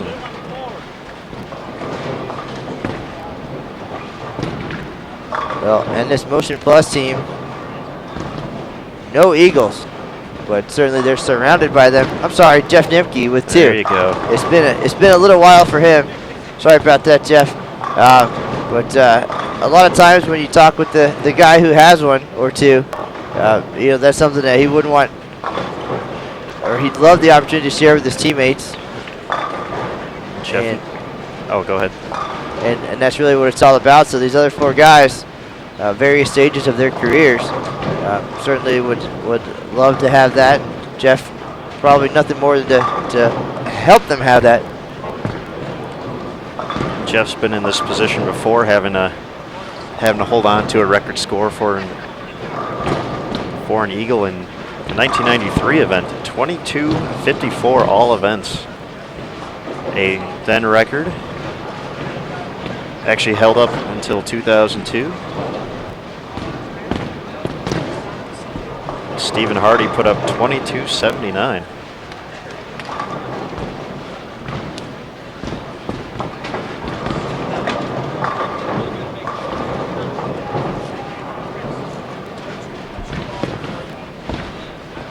Actually looks like Nimke's all events total in 1993, 5th highest all time still. Yeah, certainly a big number, no doubt. 93 sounds like a high scoring year. We saw the team record, we saw the all events record.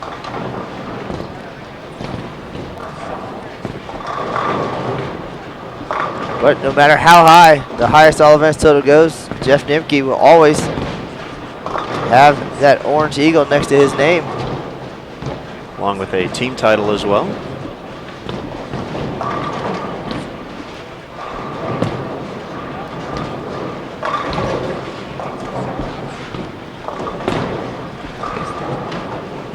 Speaking of Jeff Nimke, he finishes up doubles with 198 for a 583 series.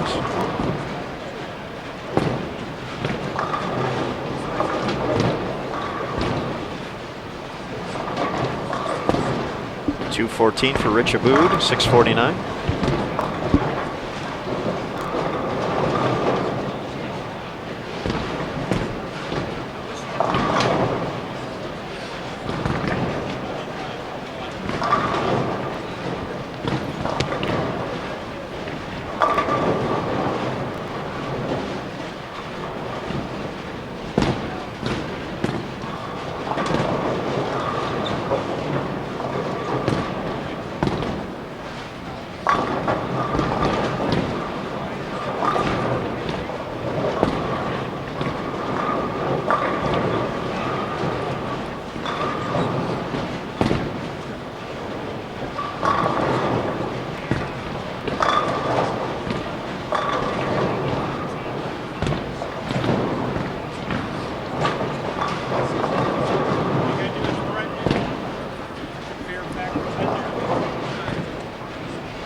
Beres going back to the previous ball there.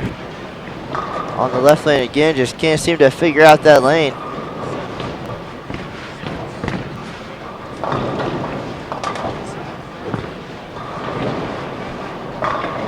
Pierson with the four-bagger, looking for a big finish here in doubles. 214, 224. So that's 260 out there. Can certainly make a run at regular all events as well. After as big as 7:56 start yesterday.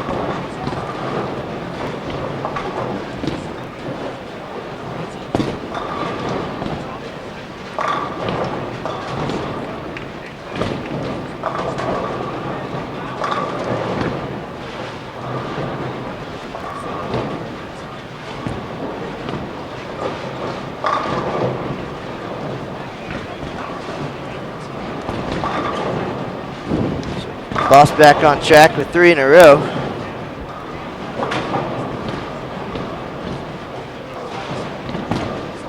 .2020 for him.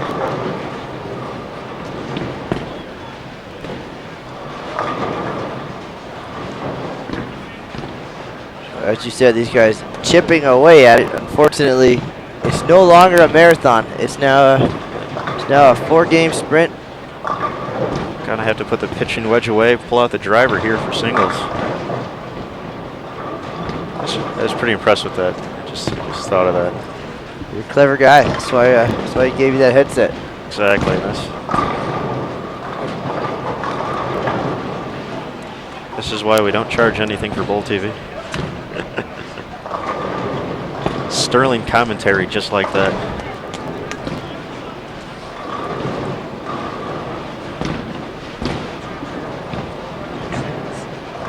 We know these guys can bowl, and we know they can bowl in this venue. They've hit 10,000 on more than one occasion. A very short list of teams that have hit that number. And Maas and Beres for sure have been there twice at least. Beres made a run at all events here before taking some time away to be an exempt player in the PBA.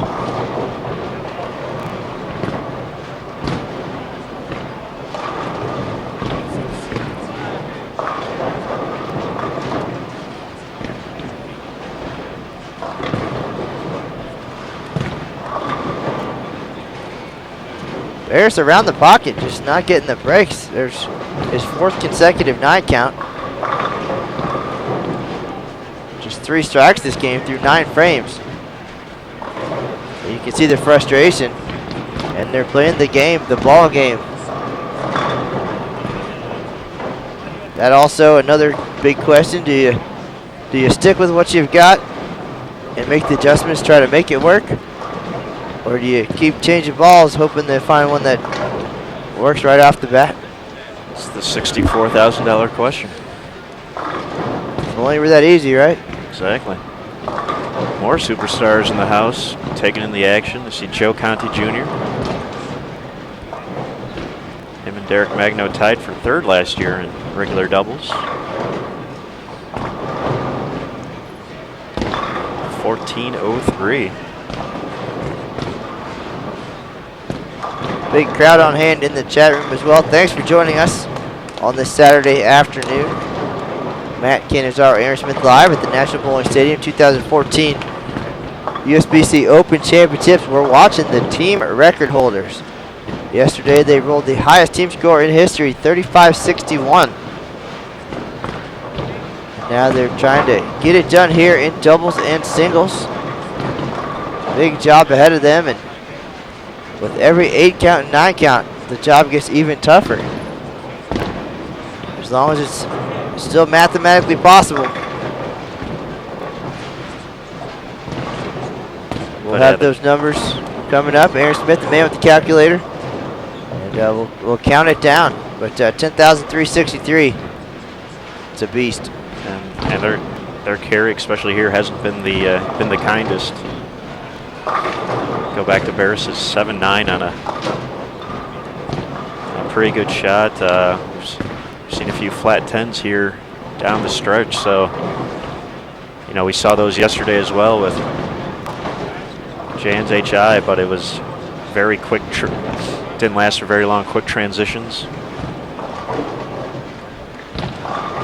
And then they were striking at will again. They were able to, whether it was, like I said, most of it was, didn't see too many ball changers from the group. It was more just getting deeper, making hand position adjustments. Tough break there for Bob Kelly. Stuff 8. It's not right.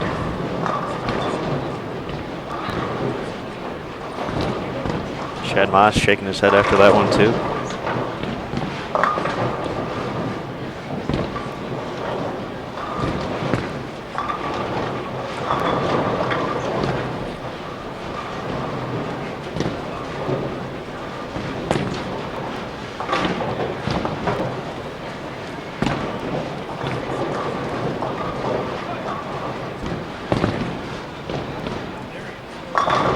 Half the house already in singles. Everybody else finishing up doubles here in the next few minutes. We'll have the calculation for you. What these guys need in singles, it's going to be a lot. It's going to be a sizable number. Once again, the group from yesterday put up nearly 3,400 in doubles. They follow that up with actually they end up having a bit more in singles. They actually almost shot 1,200. They went 11.99 their first game of singles.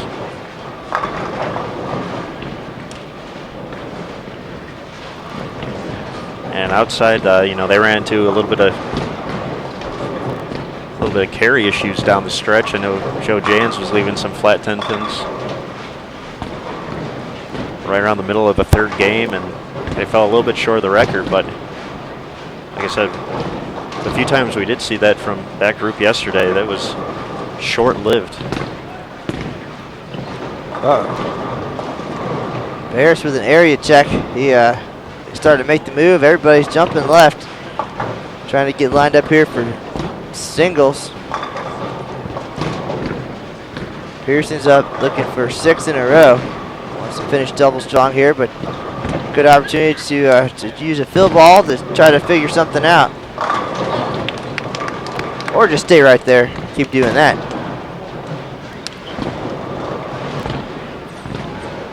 Well, he's got to get to the fill ball first before he can try it. Yeah, I tend to do that quite a bit. So I've been told. Thinking about the fill ball before you even throw your first shot in the 10th, and then disaster. 172 for Beres. Didn't strike after the 5th frame. Pierson holding him up there on the doubles end, but certainly on the team all events realm, they're making that climb much more challenging. Pierson with the light mixer. He's in the 260s now. He's in the 260s, and he's going to be looking at that regular all events lead here as well.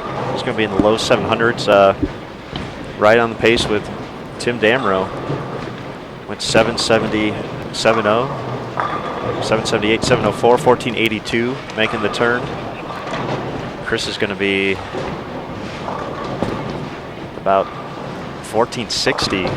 Damrow went 740, so Pierson will need another 7.6 or need to improve on that team set from yesterday. Great finish by Chris Pierson, two-time Junior Team USA member, finishing strong in doubles, 268.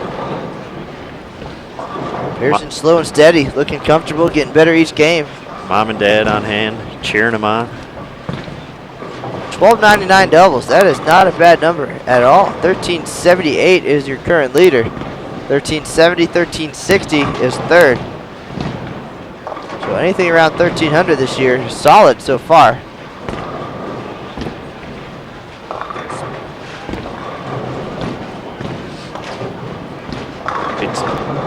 Just thinking back, Pierson could have had start off with that bad break with the pocket 710 in the very first shot today, and then I missed 3-6-10 in the 10th frame of the first game.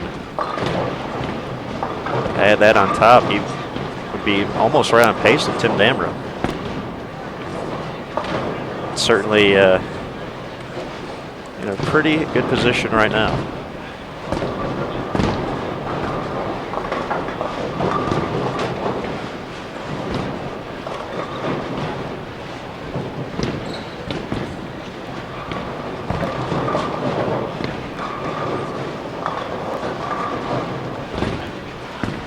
Not a great break there for Kloss, but better than one shot earlier. Certainly he'll be in the 230s here with this spare attempt. Big improvement from games 1 and 2.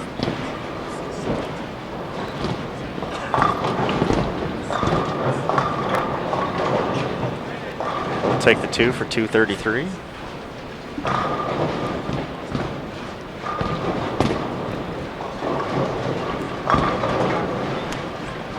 Not too far behind. Maas and Kloss, 12.95.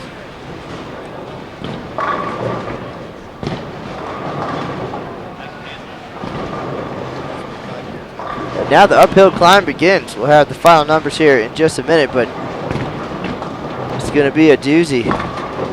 They needed to be 800 over just today, and they didn't quite get to 2. So we're looking at 3,600 range here in singles. They ended up with 1085 there. So they got stronger each game as a collective unit. And once again, getting back to the chipping away added part.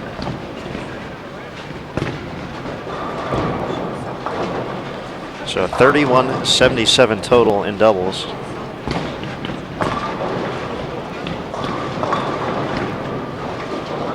Almost 200 pins behind the pace we saw yesterday. Well, Kansas HI motivated by close calls, just as Motion Plus Lanes was yesterday coming into the team event.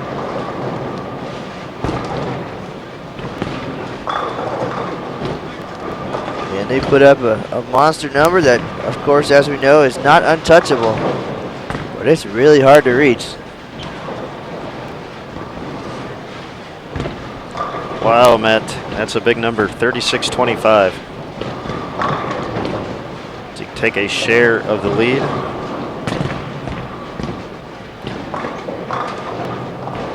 Well, we'll know pretty quickly. So Beres is going to be the first one to step up. Once again, Motion Plus Lanes, team record holder, 3561. Chris Pierson, Chad Kloss, Dave Beres, Chad Maas, and Jeff Nimke, two-time Eagle winner, one pair to the right. Nimke nursing a serious back injury. Looks like he's limping a little bit, but his scores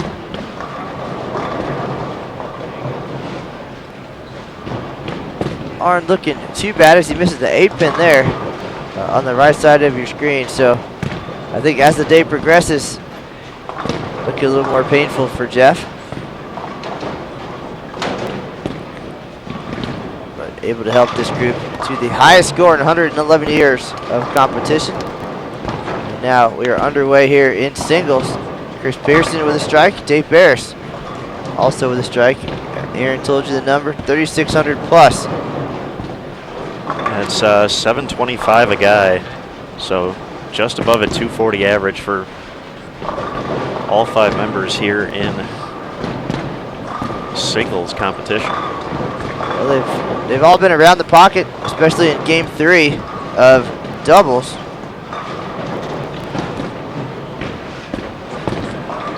For all events, Chris Pierson, 766 to take a share of the lead.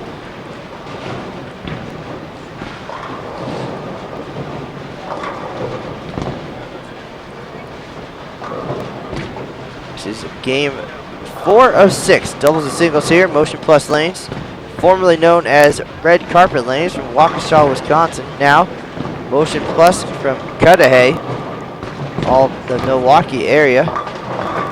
Used to call that area home back when USBC headquarters was in Greendale. So got to bowl alongside and with a lot of these talented players.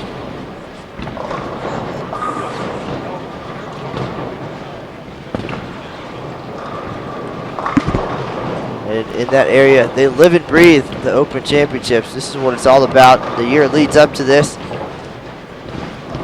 Tournament season gets going. They got some city tournaments, state tournament, classic tournaments, all kinds of good stuff.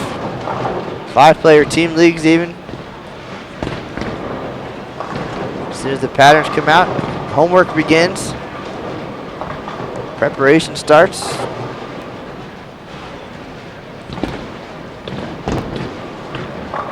That's one thing you'll see, Aaron, out of these, a lot of these Midwest teams, all the players with the ability, for the most part, to practice together, communicate together regularly, rather than some other teams where maybe they're just great players from all over the country.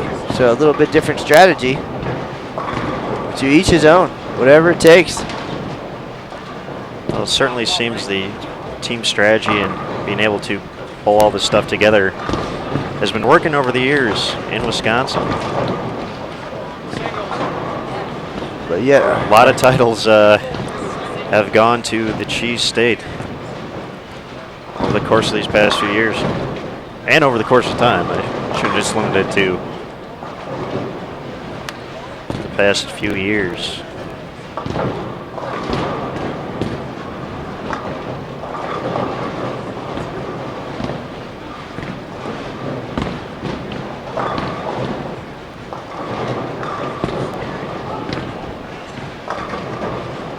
Chad Maas way left, and a terrible break there, the 7-10. He is creeping in on my territory at the laydown point.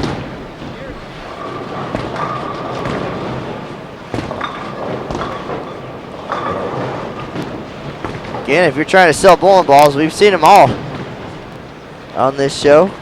Today's broadcast, of course, brought to you by Track Bowling.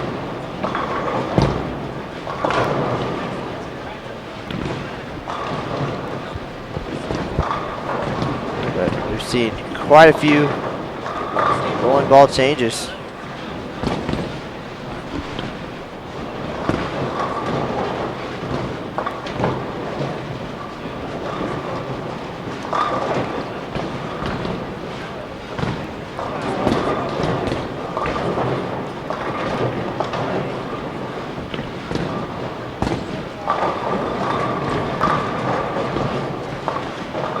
Say the one guy not to do that so far, I believe, has been Pierson. Looks like he's stuck with the same ball throughout the course of doubles and into singles here.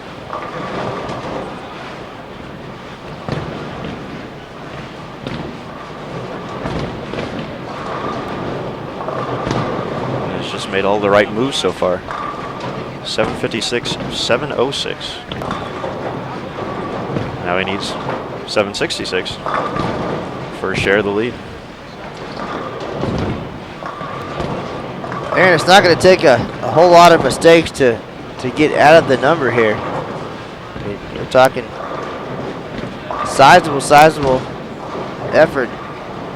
I mean, right now they're at plus 738, which is just a few pins short of taking over second place. But 2 days ago, that would have been a really good start going into singles.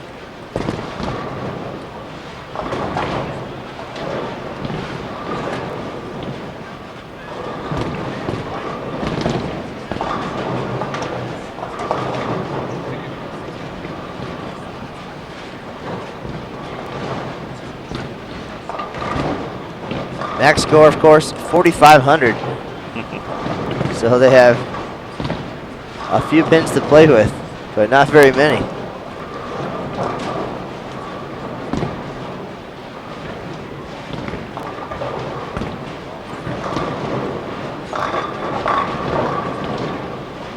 Don't forget their fifth bowler is Jeff Nimke, one pair to the right. They're a few frames ahead, so we'll have that tally.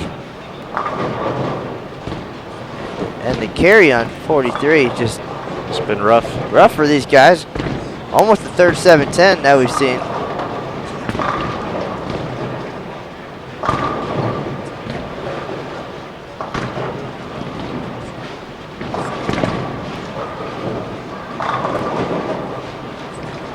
Also had that 7.9 on 43 as well.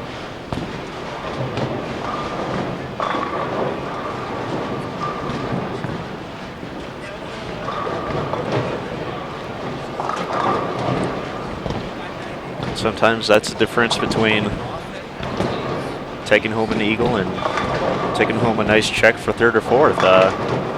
Sometimes you get the hits, you can execute your game plan as well as you want to. I know in talking to Nick Heilman last year, he said he wouldn't change a single thing about the way they broke down the lanes. It's just they caught a few extra breaks the year before. And that was the difference. A few more hits, whether it's like here, a few 710s that fall out and become single pin spares, or turning 4 9s into just a 4 or just a 9, small things like that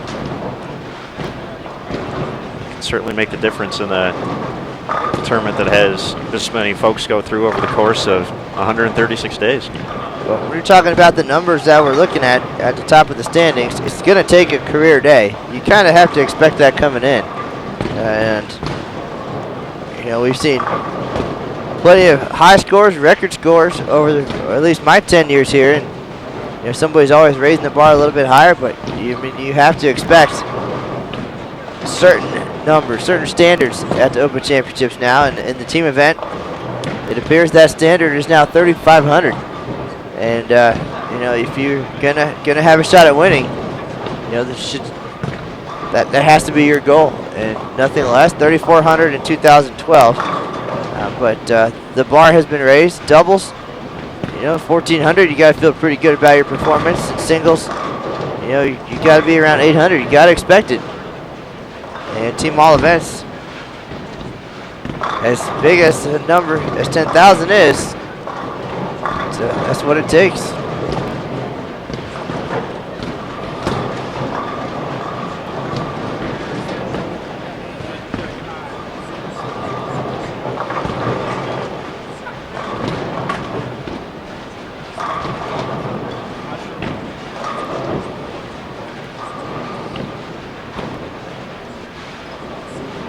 So when you come out to the tournament expecting to need those numbers, then when you see something even bigger than that, it could be a little bit intimidating. But again, at times, that could even take the pressure off. I mean, if you know you're shooting at 860 like in 2009, you can relax a little bit, I would think. Just go out there and bowl your game, and things happen. Bill Gergen, 299, 299. Knowing that he needed to shoot 857. At that point, I can imagine the pressure coming back around. I just like the fact that he won an eagle without making a spare. One of the few cases of that not coming up. Possibly the only.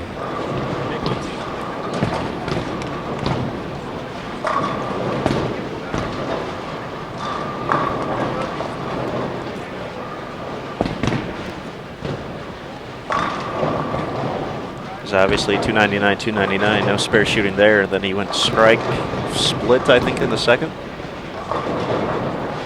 Second or third. Second or third, so. Ended up with 264. Then ran the sheet to the fill ball.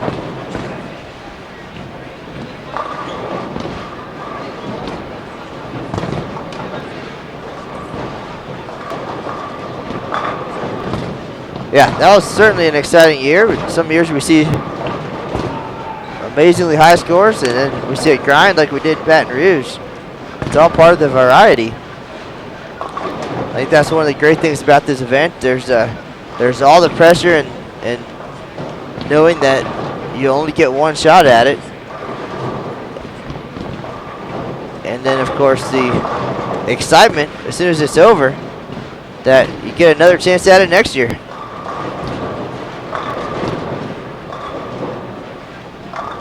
Just the wait. It's the wait. Some of these guys look forward to this, start planning for the following year, the day after they finish up. Well, sometimes you finish strong, and then you really feel like, man, I wish I could start over now. I wish I could have another chance at it. And then, yeah, if you finish strong, you really get the motivation that you felt that you were close, and that gets you going, and preparation begins.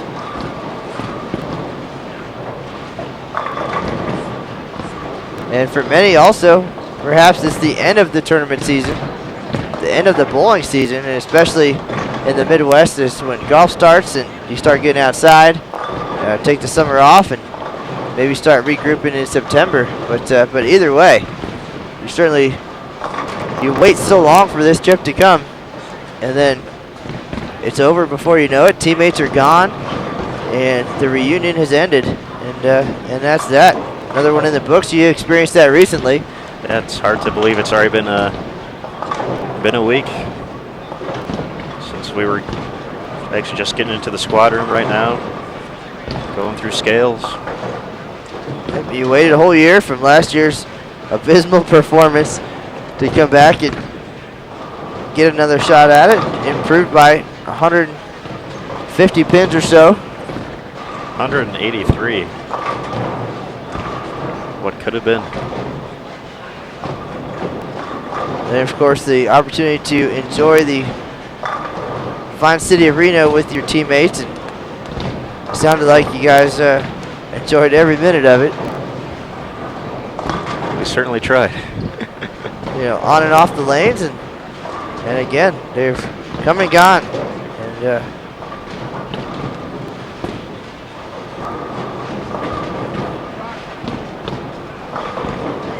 another couple weeks, my group will be in town. I won't be bowling with them this year, so I get to enjoy the fun stuff and none of the mental anguish. But now that I know that the Aaron Smith number is so high, almost unreachable for me, 1,700, then I can relax a little bit too and have a good time.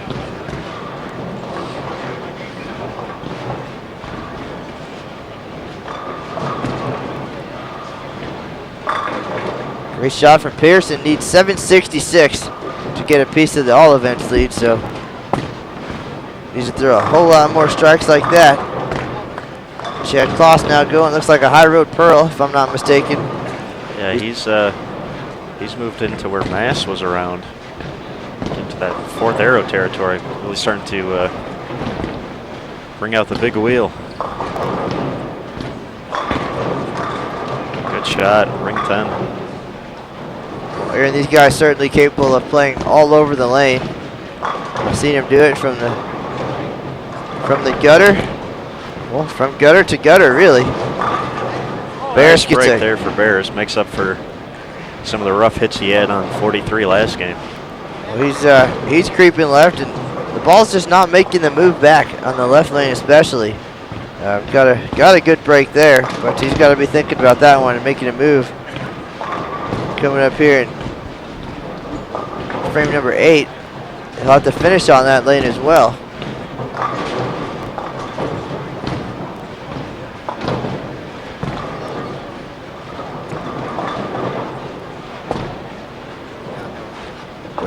With each frame, the possibility of leading in 2 big events fading away. Not impossible, but difficult. Jeff Nimke is going to be in the 2 O's to kick off singles here. They're a few frames ahead of their companion team here. Aaron, I wish just once I could understand the experience of the wait. What is it like to post the number and then wait months and months to find out, and to see the leaderboards every day, to hear all the close calls? Well, to be fair, I do have to make the wait. I had to wait for you to bowl June 20th, 21st.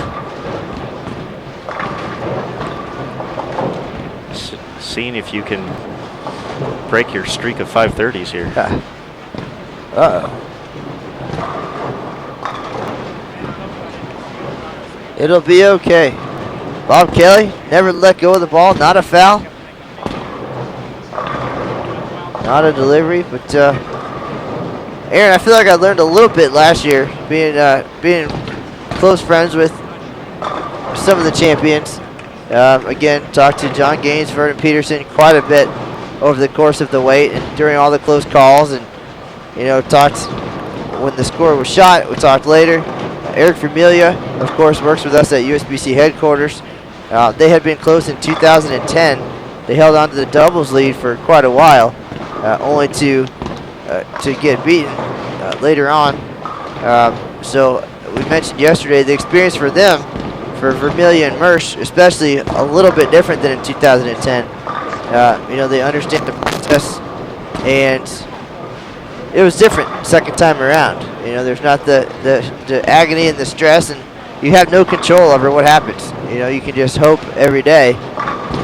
So they enjoyed the wait and some of the close calls, and of course, had they not won, I probably would have got a different answer out of that question. But because they did, of course, it was different. It was fun. But I don't know. I can't imagine what that's like. And of course, our singles champion, Zeke Bate, a newcomer to the event, just his second year, I believe, last year. Shot 795 and thought that he let it get away. He opened in the final frame and just snuck into the lead and was able to hold everybody off for just a couple of weeks. He bowled in June, and he'll be back June 20th and 21st this year with only a few weeks to wait. Of course, the Queen's coming in right at that time, and the USBC Senior Championship, so we'll have some slower days here. But again, it's all what kind of bowler you are. Do you want to set the number, or do you want to chase the number? But I wish I could at some point speak from experience on what that's like.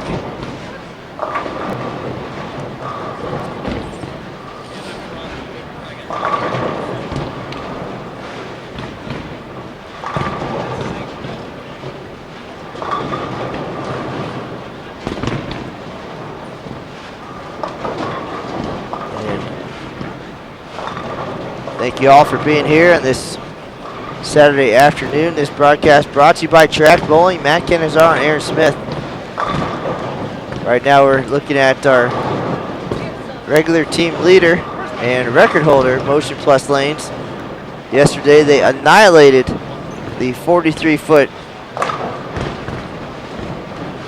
team pattern, and today struggling a little bit here on this 40-foot Sport Certified doubles and singles pattern, but they did everything they could to prepare. They used the track showcase lanes for a team practice session, both the Bowlers Journal Championships,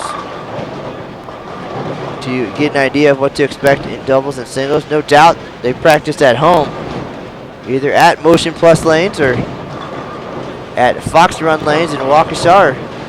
A lot of great bowling centers up that way. So they did their homework. And, regardless of what happens here in doubles and singles, they're going to put up a great number overall, and they get to start the wait. The leaderboard watch, as so many great teams are scheduled to come in the coming weeks. Starting tonight even. Just great players all around us in the building. PJ Haggerty, Ronnie Sparks, David O'Sullivan, the crew. They'll be showing up at 7 p.m. tonight.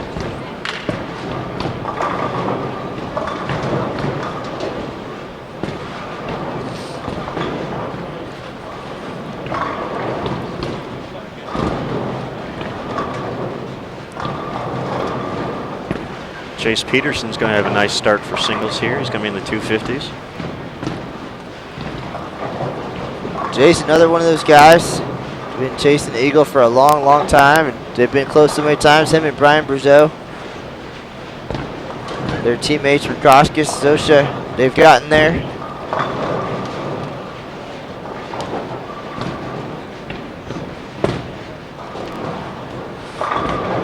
So last year, Mitch Dubinsky proved it's never too late. He's in his 60s. Took home his second Eagle. First one came in 1987. So 26 years. Right around there. Aaron was a wee tyke. There's a little guy. With his plastic bowling pins in the hallway or whatever we used to do as kids. Or I guess for Aaron, it was probably a video game by then. It was already modern times. A lot of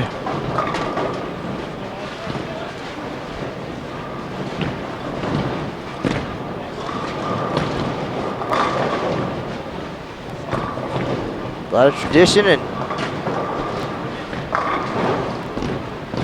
experience, a good mix. And a lot of these teams bringing in the youngsters to carry the torch. And a little ways away, almost too far for us to see on 59 and 60. It's like Scott Servine has the front 8, so we'll keep an eye on that. If he gets the 9th one, I'll run down there as fast as a short, fat kid can run and take a look at what's going on. I would describe it as a brisk walk.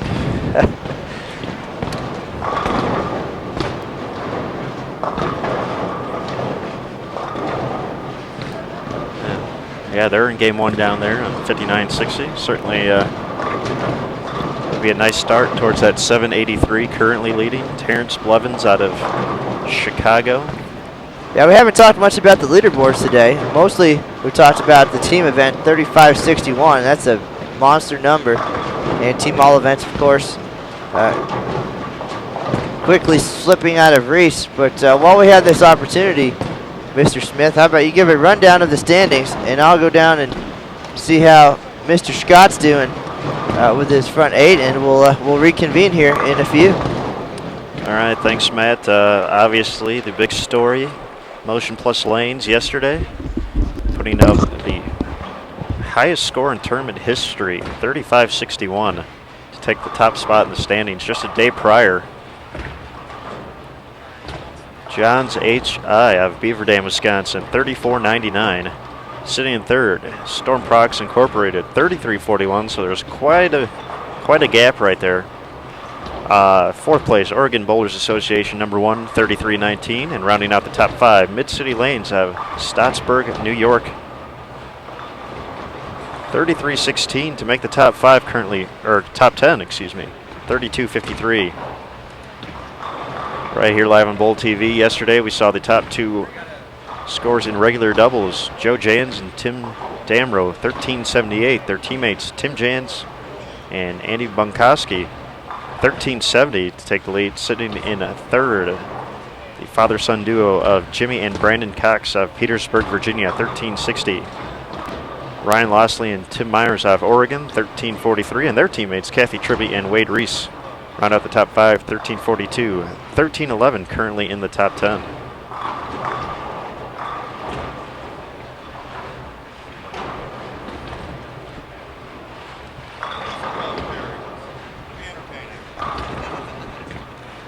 In singles, as we just mentioned, Terrence Blevins shot the first 300 of the 2014 event on his way to a 783 series. Sitting second, Bill Farber out of St. Cloud, Minnesota, 772. Damon Stockfleet of Iowa, 767. Dave Gajeski out of Oak Creek, Wisconsin, 754. Stephen Howell out of Fairview, North Carolina, 751. And currently taking 742 to break the top 10. All events. Once again, we got to see that yesterday. Tim Damrow, Waupun, Wisconsin, 22-28. Putting quite a bit of distance between him and the field. Curtis Odom in second at 20.76. Andy Bunkowski, 20.75. Chris Sand, 20.69. And Curtis Woods Jr., 20.64. 20.47 rounds out the top 10. And finally, team all events. The huge number, 4th highest of all time by Jans H.I., 10,363. More than 600 pins ahead of second place. Town and Country Lanes, 97.56. Mid-City Lanes, 96.99. Precision Pro Shop, 96.82. Strike It Rich Pro Shop, 96.12. And rounding out the top 10 in team all events, 94.36. So these guys definitely going to break the top 10 mark. More than likely will end up in second here. But they are below the pace needed to get to that 10,363 total.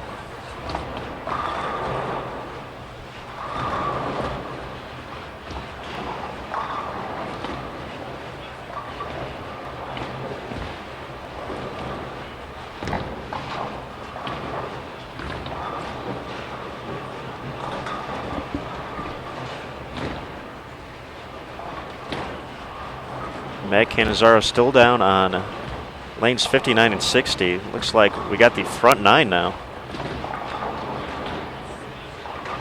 for Scott Servine.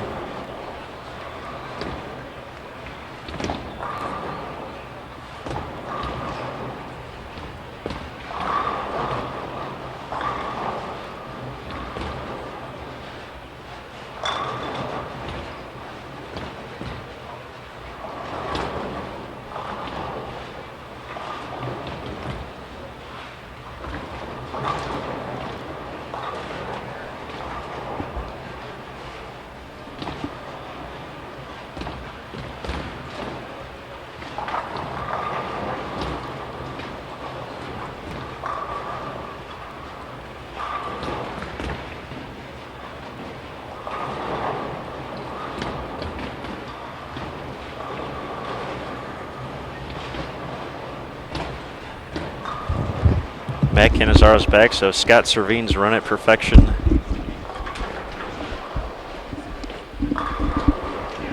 Must be done.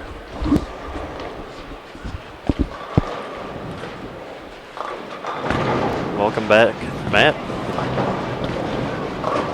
I was here in spirit. How was your brisk walk? It was brisk. They did not have a 300 game. 257. Clean. Must have had some interesting count there then. I saw the 240 up there. I thought he was still striking. Yeah, it was 7 count in the 9th. It's all right. It's a good start. Not gonna have a record score today, but 857 still a good number.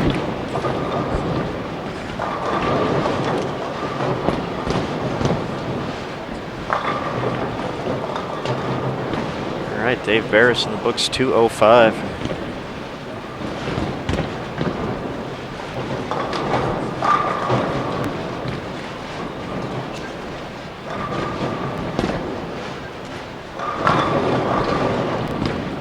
Pierson's going to be in the 2 teens here. He's going to need a big final 2 games to take the all events lead.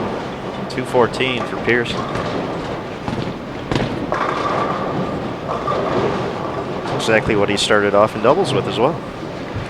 How about that?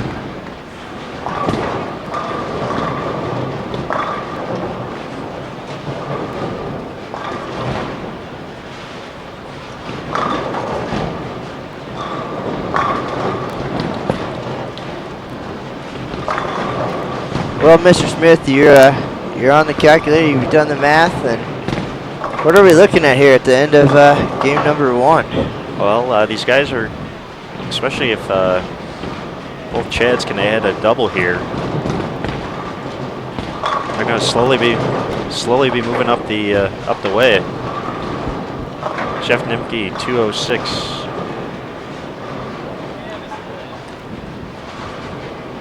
Dave Beres 205, Chris Pierson 214, so that's plus 25 right there to this game. Add on another 50 pins here, it'll be a plus 75.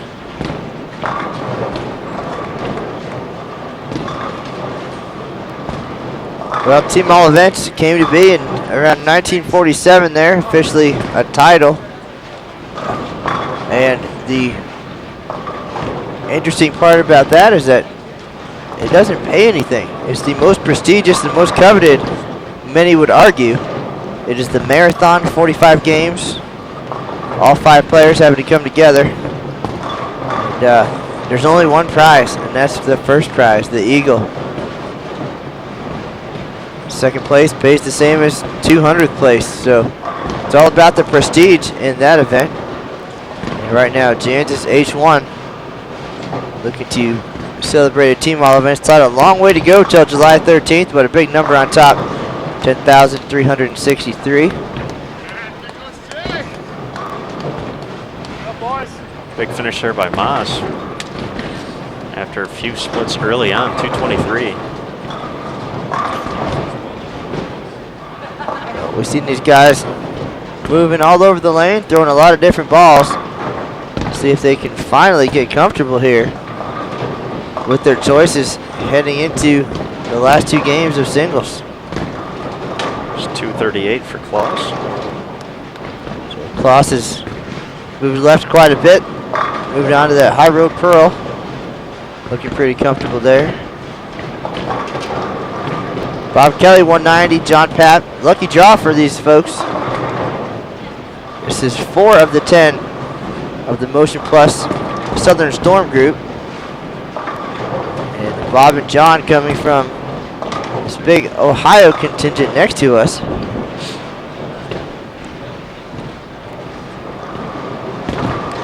.1086 that game, so they improved 1 pin. Guess you can't argue improving 1 pin every game, but improving it each game. Obviously, they need to do that more than 1 pin from here on out.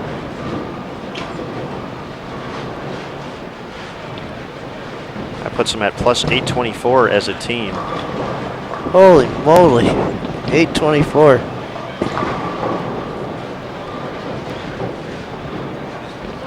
That really is quite a bit, and up until yesterday,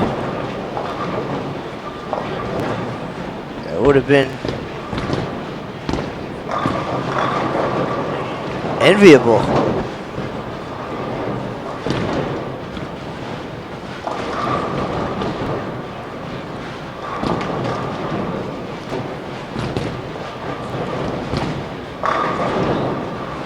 Well, the good news is, if they shoot what they shot the first game 2 more times, they'll be right there. 1269 apiece. Wowza, 1269. 4th highest team game in history. If they do that 2 more times. On the team pattern yesterday. If they do that 2 more times. That's it. We know they can do it. Well, so far, 0 for 2 on strikes.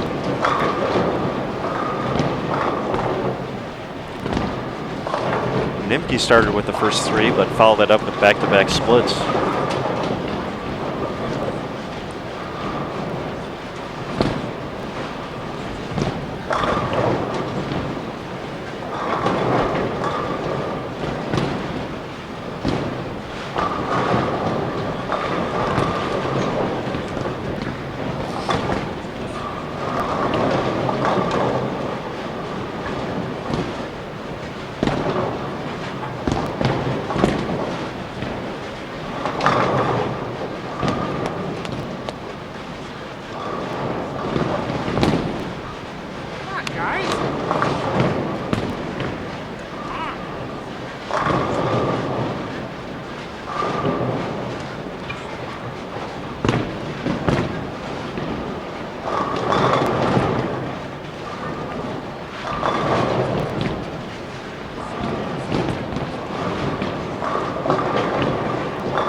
All right, so game 2 of singles now underway. Chris Pierson needs 766 for a share of the all events lead. He starts with 214. These guys, as Aaron said, they need to be around what they shot in their first game of team yesterday.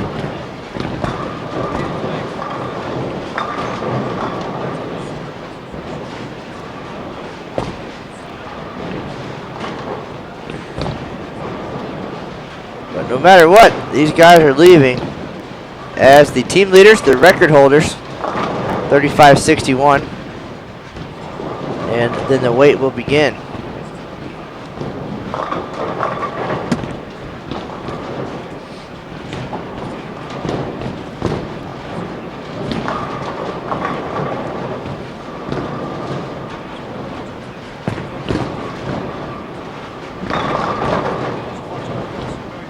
And as the day progresses, these guys still communicating, still talking through it, but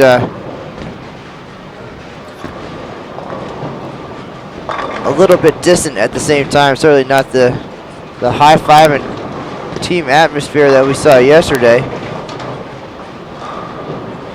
Even though they're bowling great, they're on pace. They're going to be probably second in team all events. A little bit of a letdown, and not being able to put up the numbers necessary. We'll catch up with them when they're done. Give you any excitement. There's Chad apologizing for the lack of excitement, but if anything, I think the folks at home are learning a little bit about lane play, and I'm just seeing different balls roll down the lane and different parts of the lane. But there certainly was plenty of excitement yesterday as we saw the highest score in 111 years of competition. So nothing to be sorry about there, Mr. Kloss.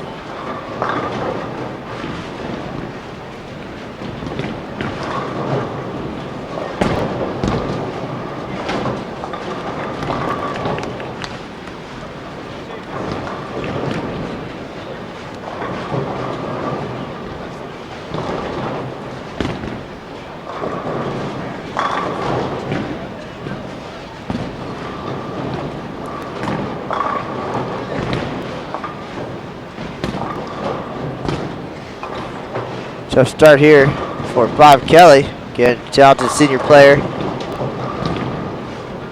Always a threat at the Senior Masters, for example. His wife, Linda Kelly, USBC Hall of Famer.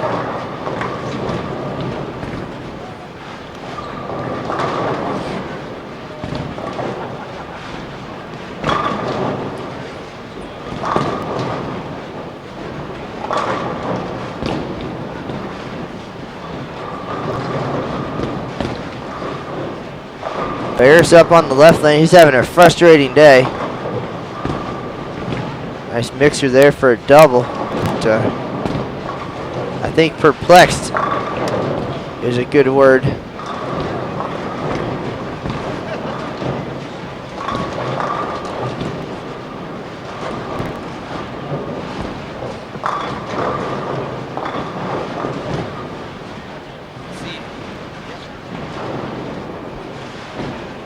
Appreciate everybody joining us. Aaron Smith's around here somewhere. I am Matt Canizaro, Media Relations Manager here at the USBC Open and Women's Championships.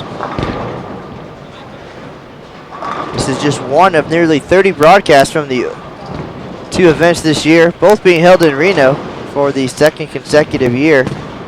Great opportunity for families to travel and bowl together. Women's Championships kicks off April 11th. Over at the Reno Sparks Convention Center. We'll run until June 30th, and we'll be here until July 13th. Some other great events coming to town. The X-Bowling Intercollegiate Team and Singles Championships, USBC Queens and Senior Queens. So check that out on bowl.com.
talk to him?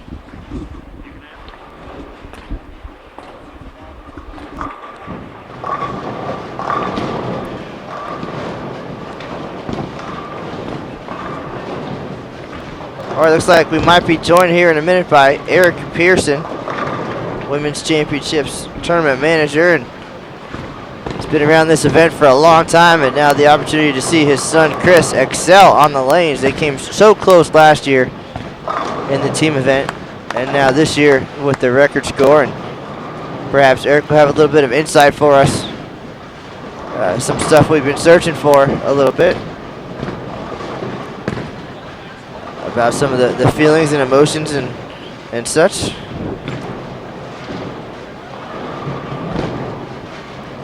There he is, folks. The man himself, Eric Pierson. Hi, Matt. How's it going? Welcome. We've been talking a lot today. Of course, the big talk on the town is yesterday's record score. And these guys came so close last year, 34.99 with the huge finish, 12.72, third highest score in history. And they shot a big number in team all events, 10,000. Always got to feel pretty good walking out the door with that. But no doubt they came in extra motivated after getting so close last year, especially the fact that 4 of them have not won here, but they know they've grown up around it. They know how important this event is and what it means to the prestige. Of course, Jeff Nimke with 2 eagles to his credit, but these guys have excelled at different levels of the sport, and then to get that close can only motivate them more, I'm sure.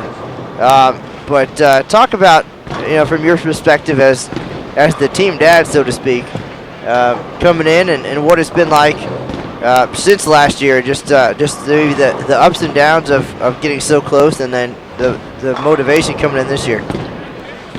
Well, I don't see Chris much at all. He's still down in Chicago after finishing up school. So I don't see a whole lot of him. He gets up once in a while up to Wisconsin to bowl with the guys. I think definitely the motivation is there with all the other guys. That was the goal. They put the team together. It was always a strong team, red carpet lanes. They've had a couple different players here and there. Obviously waiting for Dave and Chad to get off their exempt tour status a couple years ago. And then picked up Christopher to bowl. Just thought he'd be a good fit. I think you're right. You're onto something. It's kind of like it's not so much the motivation as the process itself of teams coming to this tournament and just going through an experience that makes them more prepared the next time or more hungry. Real big with these guys, obviously. Very, very great bowlers. Just a lot of accomplishments, but not an eagle here. And you know that they want that. It's something everybody strives for. Wowza. Oh, that's a crazy hit. I think coming into it, they saw the number that the guys put up the day before, and they said, well, that's the number we shot last year. So, not to say no pressure there. I mean, 500 over. But then to come out of the gates with such a huge score, I think that's what surprised everybody. Such a big first number, and I think they just got relaxed and said, we're going to do this. I think part of that motivation also stems from the crossing team. You've got 2 guys over there. You got some eagles on the other team. First shot there by Kloss, by the way. An interesting leave and no problem for him. Crazy. Baby split, made the big one. But you're right. Pointing out Southern Storm, Brian Bougeot, Jace Peterson. Exactly. Those guys also have been so close so many times and just haven't gotten there. And they matched up a couple of years back. They paired up and kind of all chasing that same dream. But it's just a roller coaster of emotions. And you're talking about yesterday coming in the big game, 12.69, the 4th highest in history. They also had the 3rd highest, which they finished with last year. So you put those 2 games together, coming in the end of 2013 to start of 14. Obviously, they have a good feel for bowling together as a team for the National Bowling Stadium. So the emotional roller coaster ride continues there. After game 1, 12.69. You're down there with the guys. What are they thinking, talking about at that point? Yes, you can be relaxed, but at the same time, you're thinking, holy cow, we just shot 12.69. Yeah, I mean, honestly, I try not to. I kind of stayed back in the VIP seating area here and just tried to be a spectator. I try not. I don't like to get involved. Just being in my position, so let them go out and watch them bowl, and they feed off and they communicate very well. Especially Chad Kloss is always talking to somebody, but him, my son especially yesterday, a lot of communication, every frame, as well as the other team. There were a couple of frames where the other team made mention of a change as they were about to flip over for the next frame, and communicated very well. I know they were a little disappointed at the end. They felt like they could have finished a little bit stronger, and they kind of have that sense that John Gaines had last year. Well, if we can shoot this number, so can all the other strong teams that come here. It certainly had a little different feel yesterday when I got down there. Not even close to last year's. When I got down there after their score, obviously, as you said, a little bit of a letdown, disappointment with the way that they finished. Not quite as strongly as they'd hope, and I looked up at the scoreboard. I had to double check because based on the way that they seemed in the settee area, I double checked. I looked at the score, and then I asked Chad if he even realized. Did you guys realize you just bowled the highest score ever? Right. You know, and at that point, and I'm starting to understand the way the bowlers think, and I've learned a lot in the past year, especially. There are some things I want to learn more about, of course, and they weren't thinking at that point that, wow, we just bowled the highest score ever. They were not. They're thinking, man, did we leave a lot of pins out there? We could have had so much more. I think the goal coming here is to put up the highest number that at the end of the tournament wins the eagle, and they're afraid that maybe they didn't do that. I just think that's the emotions because it was 5 or 10 minutes right after bowling. Sure. But yeah, they went and picked up their bracket money. I hung out with my son, and there was still a little bit of that even later on. I told them it's probably not going to sink in until they're all done. Well, whereas last year we saw 3 absolutely dead flush clutch strikes from John Janowitz to break their record by a single pin. This time it was more, they had so much more, and the end was way different. Plus it was a 20-year-old record, so it's kind of something that was like, wow, this is different. We haven't seen this in a while.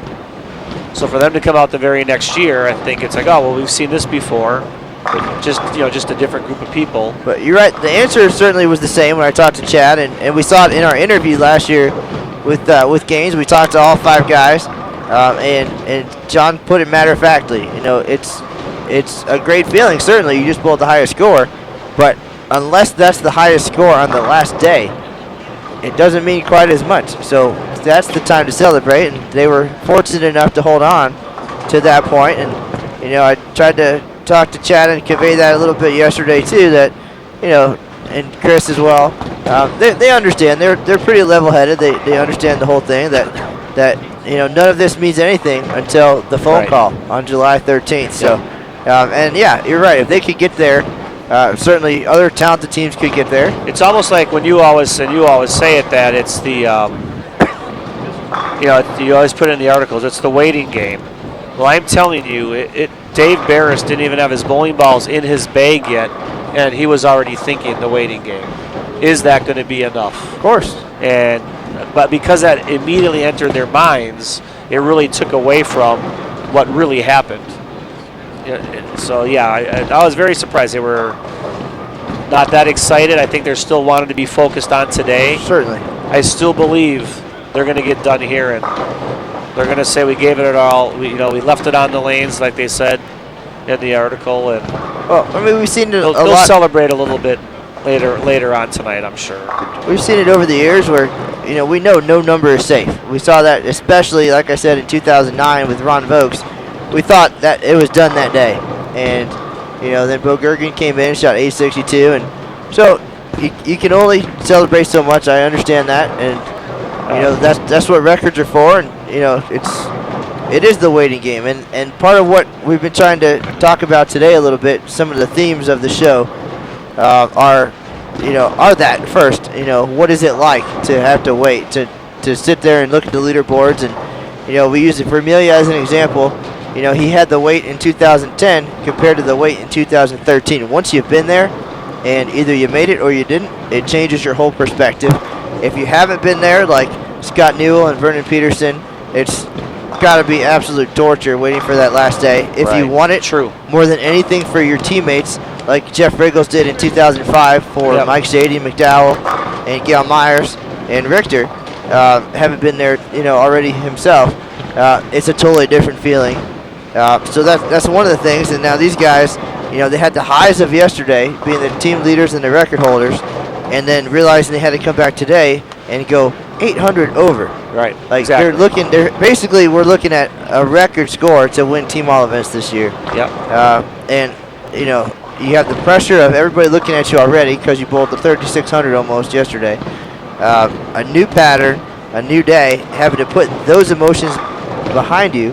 I mean, they've been here before, but you know, and then that brought up to the conversation of, you know, what do some bowlers prefer? What do you prefer as far as maybe coming early and you set the bar and people chase you, or do you come later and prepare, practice, and then you chase the number? I mean, now at this point, there's some intimidating numbers up there. Well, I think exactly the team score, and as much as they say, you know, is that safe? I think the one thing they have going for them is when they walked in the door yesterday, they looked up at a score of 34.99 and said, well, we've already done that. We did it last year. Not to say it's an easy accomplishment. It's 500 over. But at least they have the mindset, we're out there to do this. And with the huge start they had to be thinking, let's get comfortable. Now, every other team that walks in, I don't care what they bowl the first game, they're scoreboard watching immediately. Absolutely. To get to that number, every time you have a double up and you ring a corner pin, that's 21 pins that goes away. I mean, even if you shoot 1,100 the first game, when you feel that's a really good number, you're still 1,200 away. I said that earlier on the last live. What if you go 1150 every game? That's still only 450 over. You're well over 100 away. So if teams are walking in looking to win the team event, they are going to be scoreboard watching by the 8th frame of the first game. Well, I mean, it was that way, you know, when Bo shot at 862. I mean, you come out, you know, and you go spare, spare, spare. There you go. You can't win singles. You know, it happens that quick, and you know, there's at this point big intimidating numbers, and you know, another thing for Lodge Lanes too, the defending champs. You know, they're used to bowling early. You know, they bowled April 2nd last year. They set the number. We hadn't seen too many teams coming through this year, especially. Very slow to start. We started February 28th, and the majority of our teams are still yet to come. Yeah. So, you know, those guys now are bowling in June. So a totally different feeling. You set the bar, and now you have to chase the number, and the added pressure as the defending champs. Looking forward to hearing their feelings on both of those things. Yeah. Yeah, it's just kind of weird. You know, I kept getting the, you know, do you think it'll hold up? Do you think it'll hold up? And I looked at him and I said, no offense, guys, but what difference does it make? There's nothing you can do about it now. You're done bowling. You can't change anything you've done. Don't let it drive you crazy. You know, step back and take it in what you just did instead of, you know, worrying about what's going to happen next, because you can't change what's going to happen next. Well, but again, you know, if it doesn't hold up, what you just did, it doesn't quite have the same meaning once down the road. I guess the way I looked at it, because they were kind of down. I mean, going over for the bracket money, they were kind of like, I mean, and most people may not know, Jeff Nimke has a bulge disc in his back. He can't even feel his left foot. I mean, how is he going to come out and bowl at the caliber he's capable of bowling at? He can't feel his left leg and his left foot. So he's disappointed that he struggled through to get 628 when he knows what he's capable of. So he's dejected. He feels like, how much more could I have contributed? And it's like, but you contributed what you were able to under the set of circumstances. And I kept reminding them, I'm like, guys, in 111 years of bowling, you just shot the highest score ever bowled. And can you just step back and take that in a little bit? And they just didn't want to. They kept thinking about what was left out there. Well, certainly. I mean, it ended with Dave Beres leaving the baby split, and he only got one. So there's a few pins there. So can't imagine what he's feeling at this point in time. And we saw it last year with Scott Newell. Felt like he left it out there. He was the low guy and felt like partially responsible for letting some get away. But no matter who you are or what you shot, until it's over and you're the winner, you're already automatically thinking about what you left out there. Yeah, I guess that's how I looked at him and said, guys, did you give it all you had, every ball you threw? Then that's all you can do. It's all done. Put your stuff away and relax. Just take in what you accomplished. And well, now take off your motivational speaker hat for a minute and put on your dad hat, I guess. You've grown up in Wisconsin. You know what this is about. You've been around this event for 60 years or so. So you understand the traditions and the prestige, and you've worked here since 1998. And you've bowled here for 30 years of your career, and you know what an Eagle means when you walk into a bowling center, Super Bowl in Appleton or whatever, and you see the Eagles and the trophies, and you understand. And now to see your son excel to the level that he has, 2 years on Junior Team USA, and now last year so close, and making a run at the record books, and now the highest score ever. What can you put that in perspective as the proud father, and can you really say, focus on what you did yesterday before it's over? Now, really, at this point in time, believe it or not, it's just another team that bowled good yesterday. Yes, I'm proud of my son, but I don't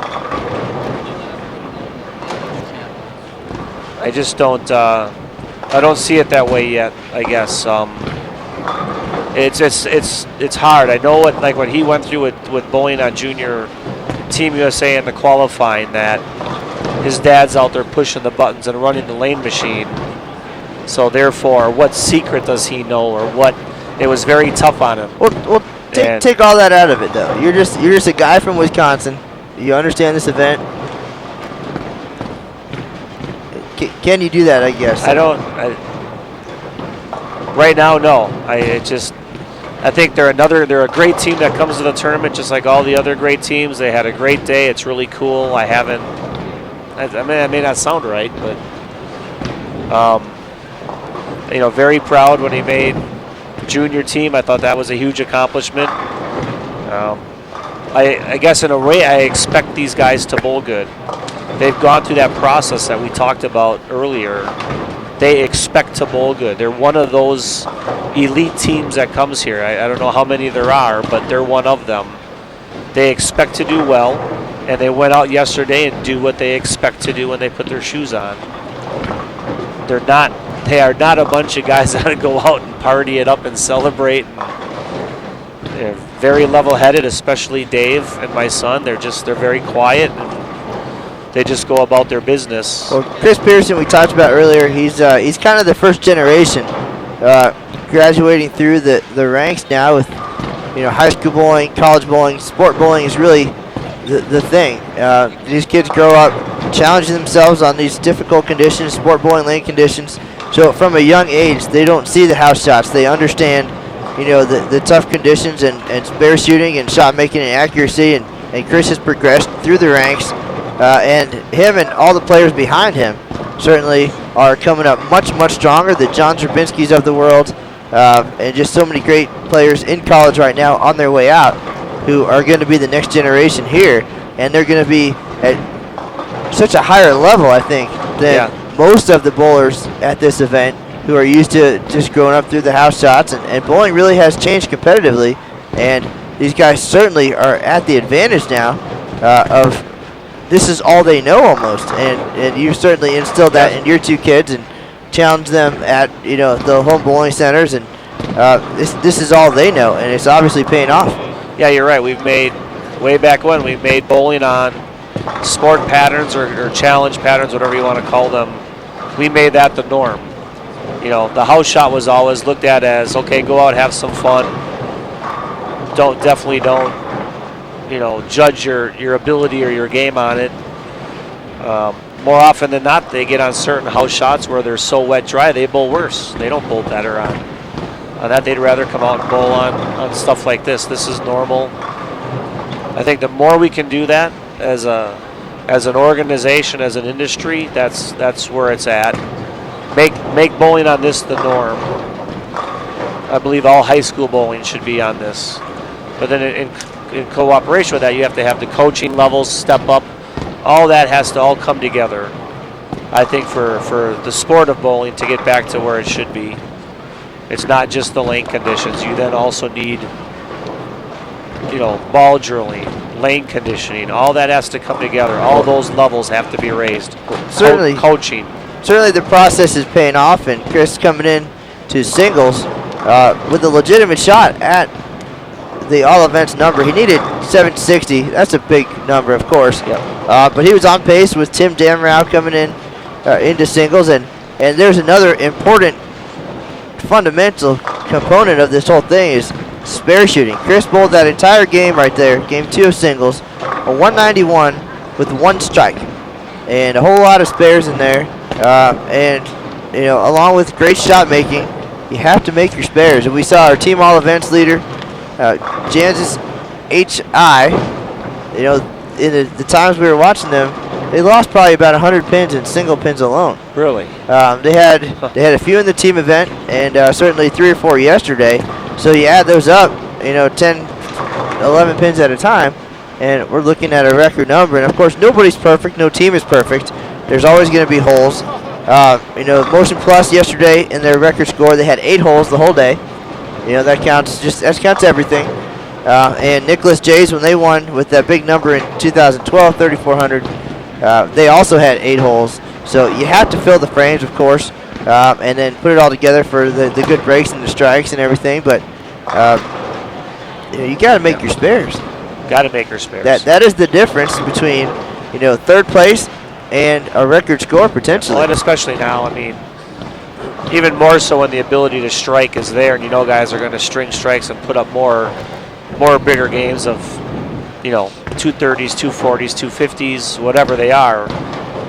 You're right. When you don't have a great look, you got to find a way to make it 2-0, 2-teen. Obviously, Chris has gone through a little bit of transition. He's changed balls a couple times and just has not found the right combination since late in the first game there. Well, Aaron Smith was running the numbers, and they really needed to be around that 1260 number, unfortunately, to get to the team all events number. Yeah, coming in, even with knowing Jeff's, not 100%, they didn't get out of the gates bad. I think they all had right around 200. They might have been about plus 40 or 50 the first 3 days ago, their scores would have been, very solid. They're around 800 over going into the last couple games here. Jeff Nimke 2-0, 2-0. Chad Maas 220, bowling okay. Chad Kloss is close. They're hitting the pocket. They're just not getting the breaks today. But we're looking at some huge numbers to begin with. They got paired up here with Bob Kelly and John Papp, 2 solid, good players. Yep. So it's a very good six-sum here. Yeah, Chad made mention. They watched some of the other guys bowl the other day. It's just he made a point that it's that every once in a while you just you don't get out of the ball quite right and you leave that 10 pin. It's a matter of somehow having that slap out just right or tripping the 4 out instead of having it wiggle back and forth twice and stand. Which during their team event yesterday they had a few of those. Did you get a chance to talk to these guys this morning about what they were thinking coming into today? Are they thinking about, okay, we're 600 over coming in, or are they looking at it as a new day, new numbers? Like, where are they at? Well, when we got done yesterday, I did the number right away and said, you guys need to shoot 2 3400s tomorrow for team all events. Coming into the tournament this year, I felt if they had a chance at an Eagle as a group, it was going to be team all events, not necessarily team event. Sure.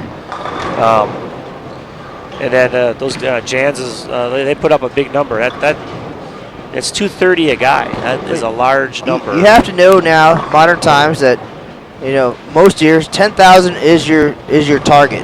You can't expect to win if you don't shoot at least close to 10,000, if not more. It's been a little bit under. It's been way over, but that should be your standard. That's your goal coming in, and anything less.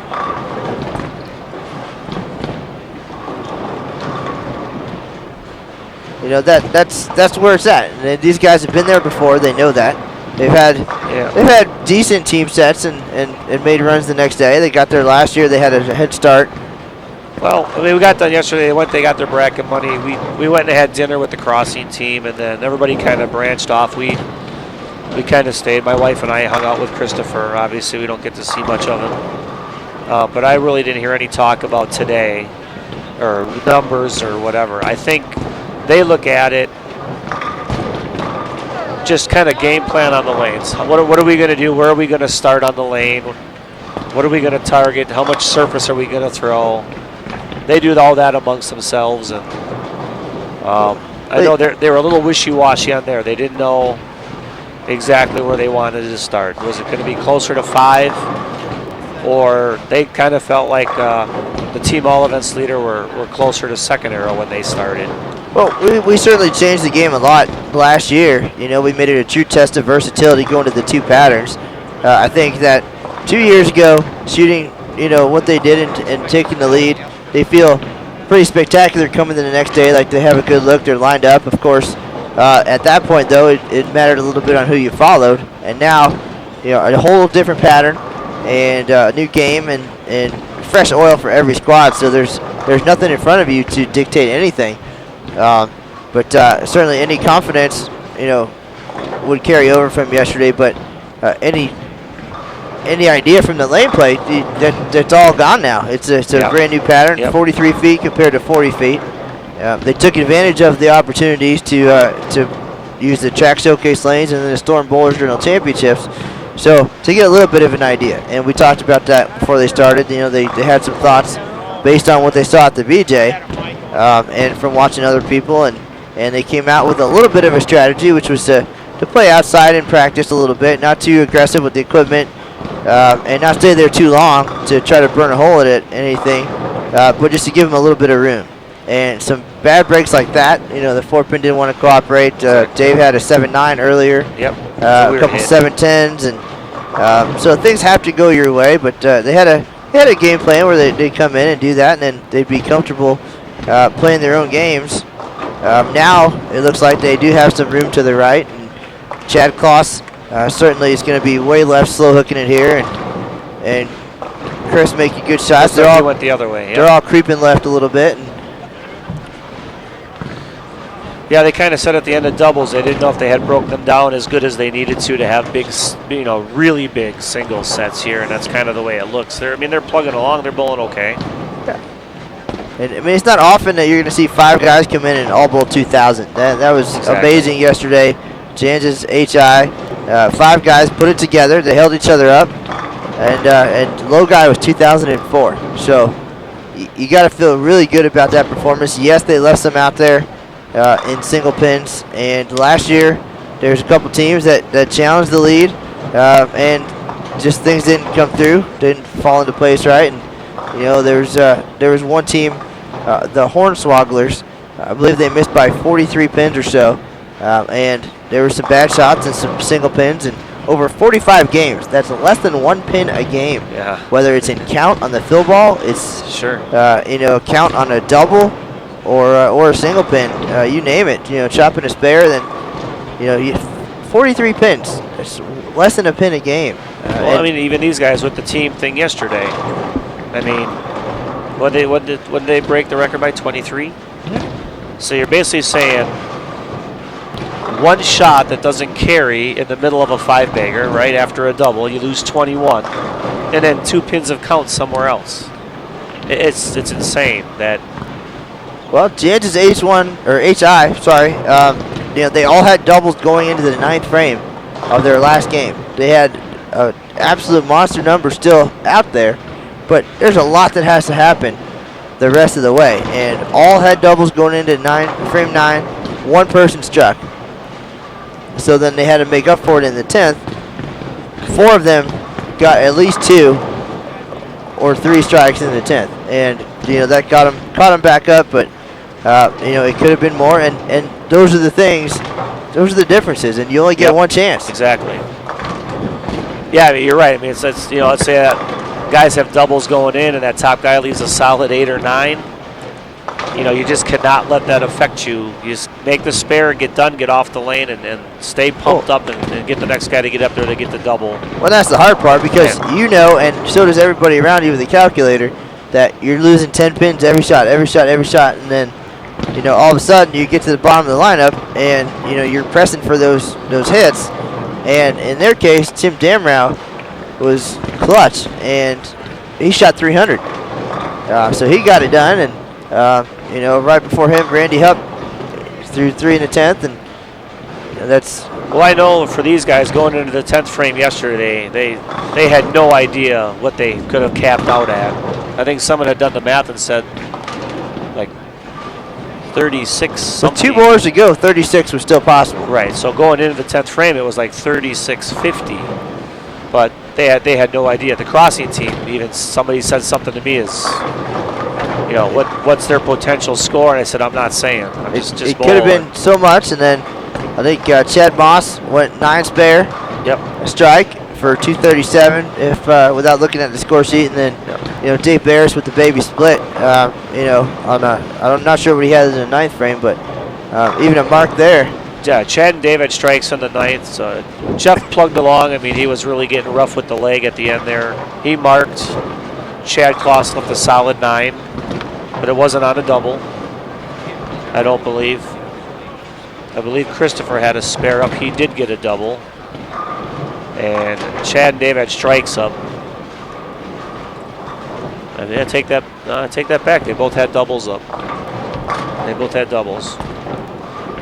Because you figure every strike on the bottom in the 10th is 30, 60, 90 at a crack.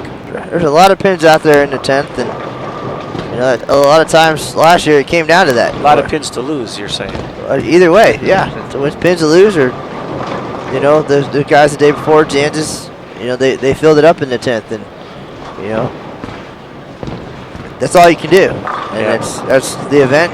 Again, I mean, I'm just amazed at how guys can have a look. Like when they started yesterday, Chris and Jeff Nimke and Chad Kloss had such incredible reaction. Dave and Chad kind of felt like, wow, we just got to plug along here. I don't think I can shoot more than 220, and that's if I throw the ball really good with the look I have. And you just know at some point in time that is going to swing around the other way.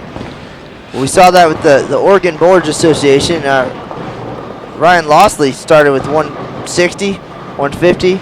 Then he came back strong to help that team almost into the lead. And Craig Tucholsky started huge, and then he kind of struggled at the end of Game 3 where they picked him up. And that's why it's a team event. That's what it's all about.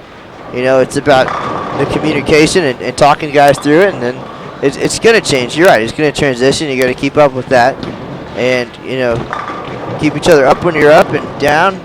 Get you back up, and these guys are real good about that. They communicate a lot very quietly. They don't get all pumped up and jacked up on the lanes. Chad Kloss says he likes to.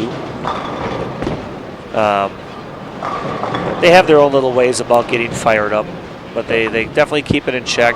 Dave, obviously, the most. My son will, wave a fist around once in a while, but he doesn't go too crazy. Not much fire today. I mean, they're bowling well, but they know that they're chasing a pretty big number across the board. Team all events, singles even. So now it's just get all they can at this point. Not going to be taking home a team all events title, but certainly putting on a good show for the folks back home. And for anybody checking in, this is Matt Cannizzaro and Eric Pierson.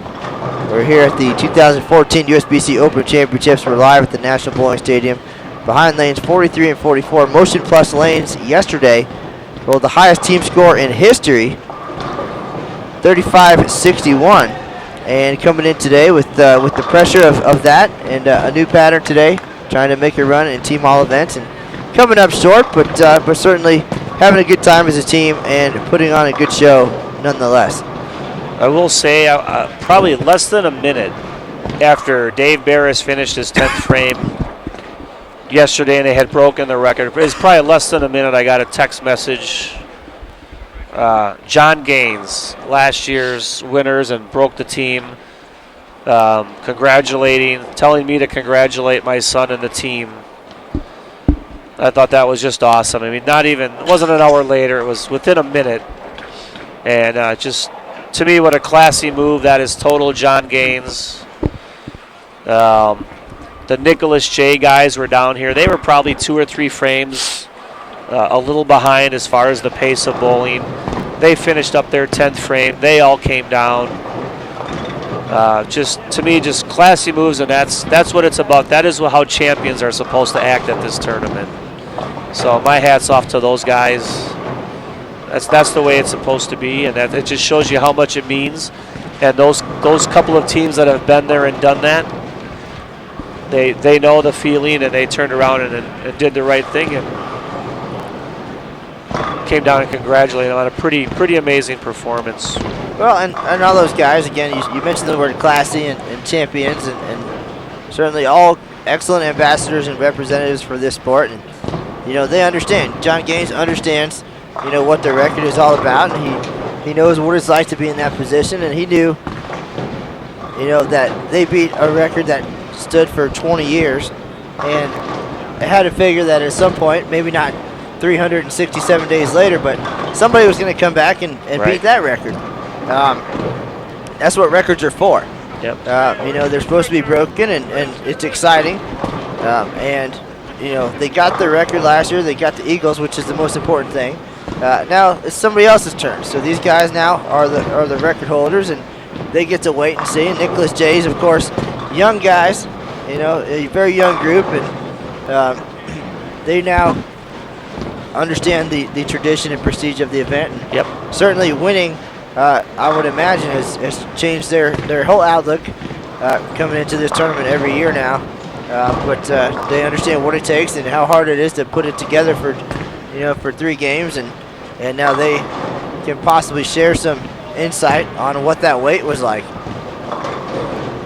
and all the close calls and the leaderboard watching, and it's a special club they're in to be champions. Absolutely. At the Open Championships, and I'll say most of our champions here certainly they understand and they respect it, and they are respected as well. And honestly, thinking about it, regardless of the number, it's obviously a big number. It's another record. So, number one, it's even harder because you have to throw a bigger number to win. But I think that all gets tied together as bigger numbers equate to, we're live streaming again. We're talking about the conditions. We're watching guys bowl. They're social media. People are texting each other and stuff on Facebook, constantly. Everybody knew how they were bowling yesterday while it was happening. You didn't have that 15, 20 years ago. People walked into the venue the night before. They watched some ball reaction by watching other people bowl. And you went out with, just a little bit of an educated guess on how you were going to try and do things. And you threw your practice balls and you made your adjustments, and that was how the game was played. Now, there is so much knowledge, so much sharing of stuff. I would expect things to just continue to go up. Expectations of people to bowl well, the scores going up, records being broken. Who knows where it's going to continue to go.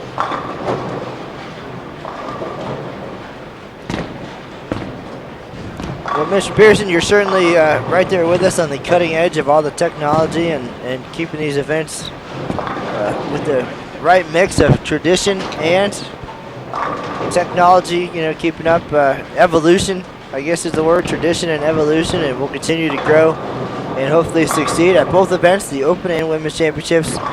Eric Pierson is the tournament manager over at the Women's Championships. That kicks off on April 11th, that's next Friday, and we'll run until June 30th. So Eric will be very busy in town. Also going to welcome in the ex-bowling intercollegiate team and singles championships, the USBC Queens and Senior Queens, USBC Senior Championships. It's going to be an exciting year. If it's happening in bowling, it's happening in Reno. And Eric Pierson, busy few months coming up. Will be a part of it. And we want to thank you for joining us today, certainly, and your insight as a dad and a bowler, of course. And we'll have Aaron Smith come back on in a minute to bring it home. Great. And we'll get the final tallies and some numbers where these guys ended up. It's going to easily be in second place in team all events so far this year. Chris Pierson with a solid year individually as well. Would like to see him find a look here, throw the last 4 or 5 at the end for a decent decent 600 here. It's tough to watch. Every once in a while I might walk down and say, what are you thinking, what are you seeing? But I know how much he wants to go out and have the performance be his own, to try and stay out of his way. Well, he's certainly the young guy of the group, has all the tools in the background, and has proven himself, if there even was a question, that that he was ready for this level. He's excelled from the beginning. So certainly because of his training and upbringing, and we'll only see him I think actually he's had almost, I would say, down years, but I think he was his sharpest when he was with the junior team, and then finished out at Robert Morris. He ended up graduating a little bit early, so he didn't bowl last year. He passed up on his 4th year of eligibility because he was supposed to graduate early, and he would have only been able to bowl half the season. Didn't want to waste a year of eligibility. He would have been able to go to the ITCs anyway. So he chose not to bowl last year, and then they go and win the national championship. But he's just transitioned that right over. He figures he gave up on that to come and do this. Just finally lined up a full-time job after getting done with school, searching around for a few months. So hopefully that'll work out well, and he'll get settled in and start bowling a little bit more and get even sharper. All right, and pretty soon he'll be able to use that big salary to support you in the nursing home. Not too far off. Years away. As I said, my knee's been a little sore. I'm hobbling around the apartment the other day. I said, I think I'm going to be too far along here, and you're going to have to start taking care of me.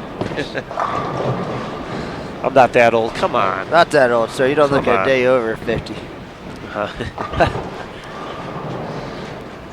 All right, sir. Well, I'm going to let Aaron Smith come on back in. He's the man on the calculator. He's over there crunching numbers. We always appreciate your insight. And we'll be catching up with you over at the RSCC very soon. That's right. All right, cool. All right, folks. Eric Pierson, Women's Championships Tournament Manager, with the insight.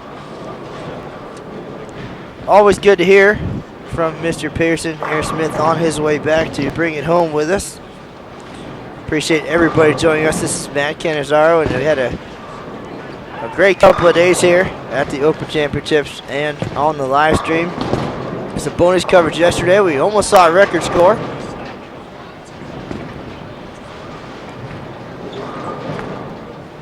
So we'll be back with you again soon. A lot of great things coming up here at the Open Championships. We're going to finish our few final frames here. And if you missed any of today's broadcast and want to check it out, you can find that on our YouTube channel, youtube.com/BowlTV.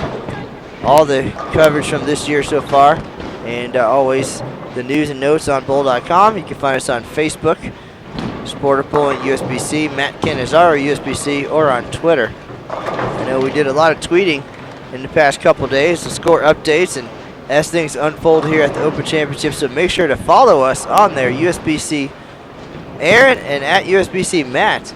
And some folks even commented, it's nice to see the guys on Twitter, so we don't always have to be logged into Facebook or bowl.com. So, the people demand it. We're here to give it to you for sure.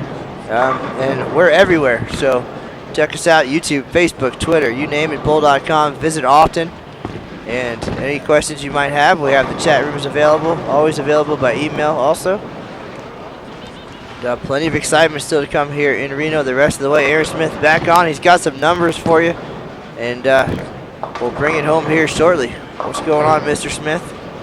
Not too much, Matt. Thanks for letting Mr. Pierson in there. Give me a break. Got to stretch my feet a little bit. But, yeah, we got some scores. Obviously, I'm sure you guys are talking about Jace Peterson over there a little bit. Maybe. I'm not sure. A little bit, yeah. We talked about those guys making great moves here and their eagle chasing, and not too much on today's scores, but you're absolutely right. Jace Peterson, 258, 221, 279 for 758. So he made a great run there with the back 11 even. Make sure we get that paperwork. It's already sent in to the folks in Bowler Services, so they know about it. David Beres, the Wizard of Waukesha, mixing them up. But yeah, for their companion team, actually Jeff Nimke already in the books, 583 in doubles, 585 in singles, 1796 all events. So we touched on once or twice the herniated disc, so Jeff fighting through the pain, but their companion team, a Southern Storm, was led by Jace Pierson, obviously with that 758. He finished, and once again, these scores all unofficial, unless you really trust my math. Finished with 2010 all events. Not too far behind, Rich Aboud, 1988. Dennis Rakoskis, 1953. Brian Brazeau, 1859. And finally, John Sosha, 1839, for a team all events total of 96.49. Pretty solid. They struggled in doubles after a good team event, 32-46 in team. And Sosha especially had a rough doubles. They rebounded nicely there in singles, and we call that almost call that the Greg Roberts. Really fight through that doubles and come up big in singles last year. Greg 480 in doubles and then 770 in singles to hold on to a spot in the top 10. Yeah, Sosha struggled to a 499 after a 667 start. Came back 673, so.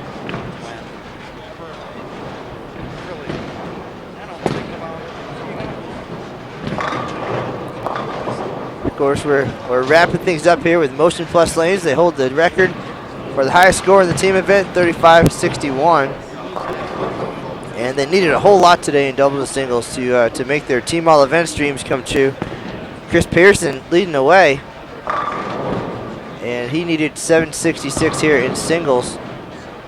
And Aaron, I don't know if you saw their last game, but he was clean, but only had one strike. I caught the end of that. Struggled with the carry there. It's rough when you don't even get the fill ball. After a game like that, you're supposed to strike on the fill ball. Those are the rules.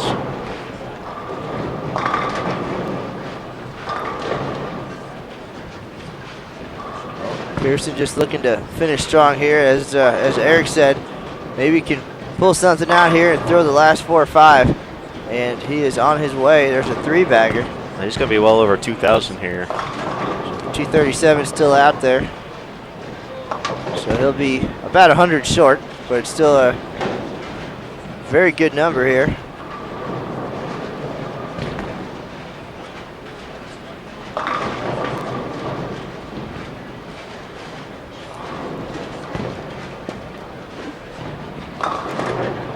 If you want to read about their record-setting team event yesterday, you can find that on bowl.com or on the official Open and Women's Championships Facebook page. A lot of discussion. Big numbers. Highest score in 111 years.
Here we kept our streak alive of being global phenomenon here.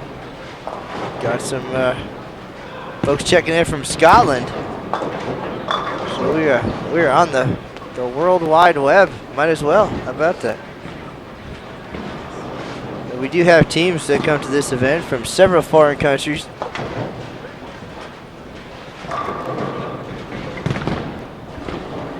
All 50 states and 7 foreign countries represented here at the Open Championships. 9,024 teams this year. Our 12th visit to Reno, and 9th time here at the National Bowling Stadium, the one-of-a-kind 78-lane venue. Just as we're getting ready to wrap up here, we've got our eyes on a front 7. Jesse Nygaard from Sioux Falls, South Dakota, 190, 178. Now the front 7 here in game 3. We'll keep an eye on that as we wind down here. Looks like we had a 1344 doubles. Saw someone mention in the chat room Steve Slifka and last name's Connors. Now it's drawing a blank. Darren Connors. Darren Peters? He was bowling with David Leverage, I know that much. A nice finish from Darren Peters, that's the name. John Papp here as well. Darren Peters, 1344. Good numbers. Good single scores all around us. Aaron after some double struggles.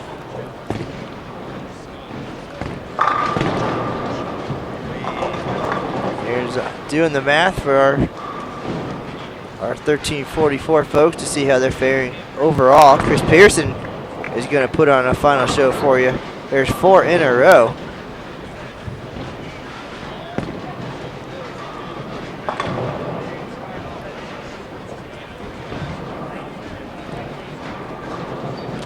Dave Beres with one final single pin spare. A frustrating day for him here.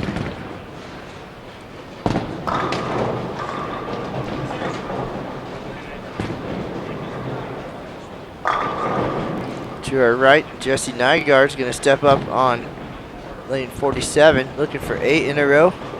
Games of 190 and 178. What a way it would be to end your 2014 Open Championships then with all 12 in the final game.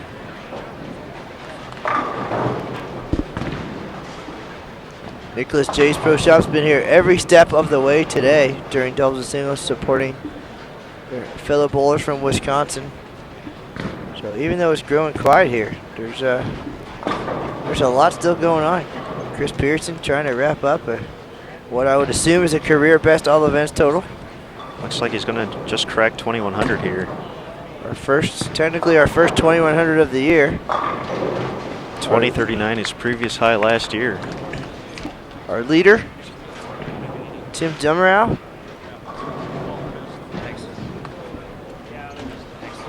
22-28. So Pierson looks like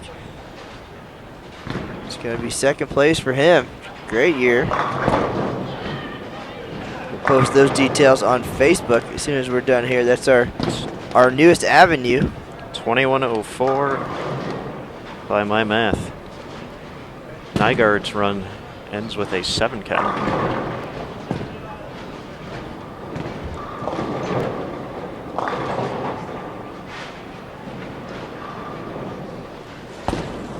So we'll get you a final unofficial Team All Events number here in just a minute as these guys wrap up, and then we'll have the final numbers for you on bowl.com. As always, the latest standings, leaderboards, news and notes, and little tidbits through social media.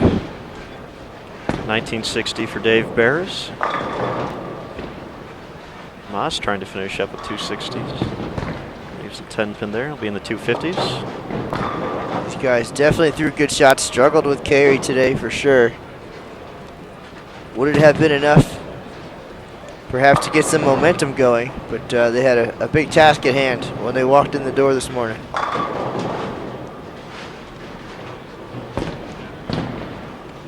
I think they're going to be very close to the 10,000 mark here. We'll see. They need to go 1083 in the finale. 255 from Chad Maas certainly helps. 197 Chad Kloss.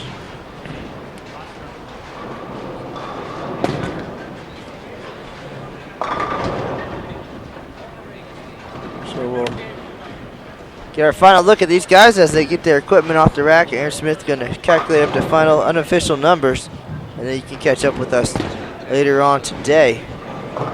Chad Kloss, 2060.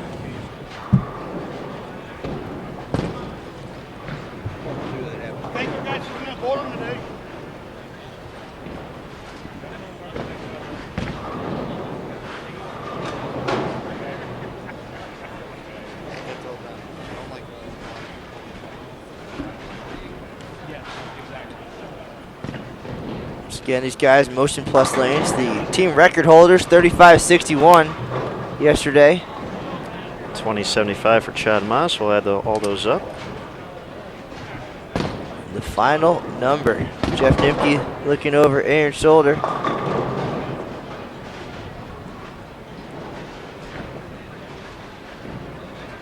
$9,995. All right, so just shy, unofficially, 99.95, just under the 10,000 mark. They've been there before. And now we are about to wrap things up here. Just some big numbers here at the Open Championships now, as all the big, full, busy days start coming in, and about to wrap up the squad. We'll go check out the scores. We'll have all the updates for you on Bull.com and Facebook. We appreciate everybody joining us here at the National Bowling Stadium today. 2014 USBC Open Championships. This is Matt Canizaro and Aaron Smith, and we are done for today. That is the news for now, folks. We'll see you on the lanes.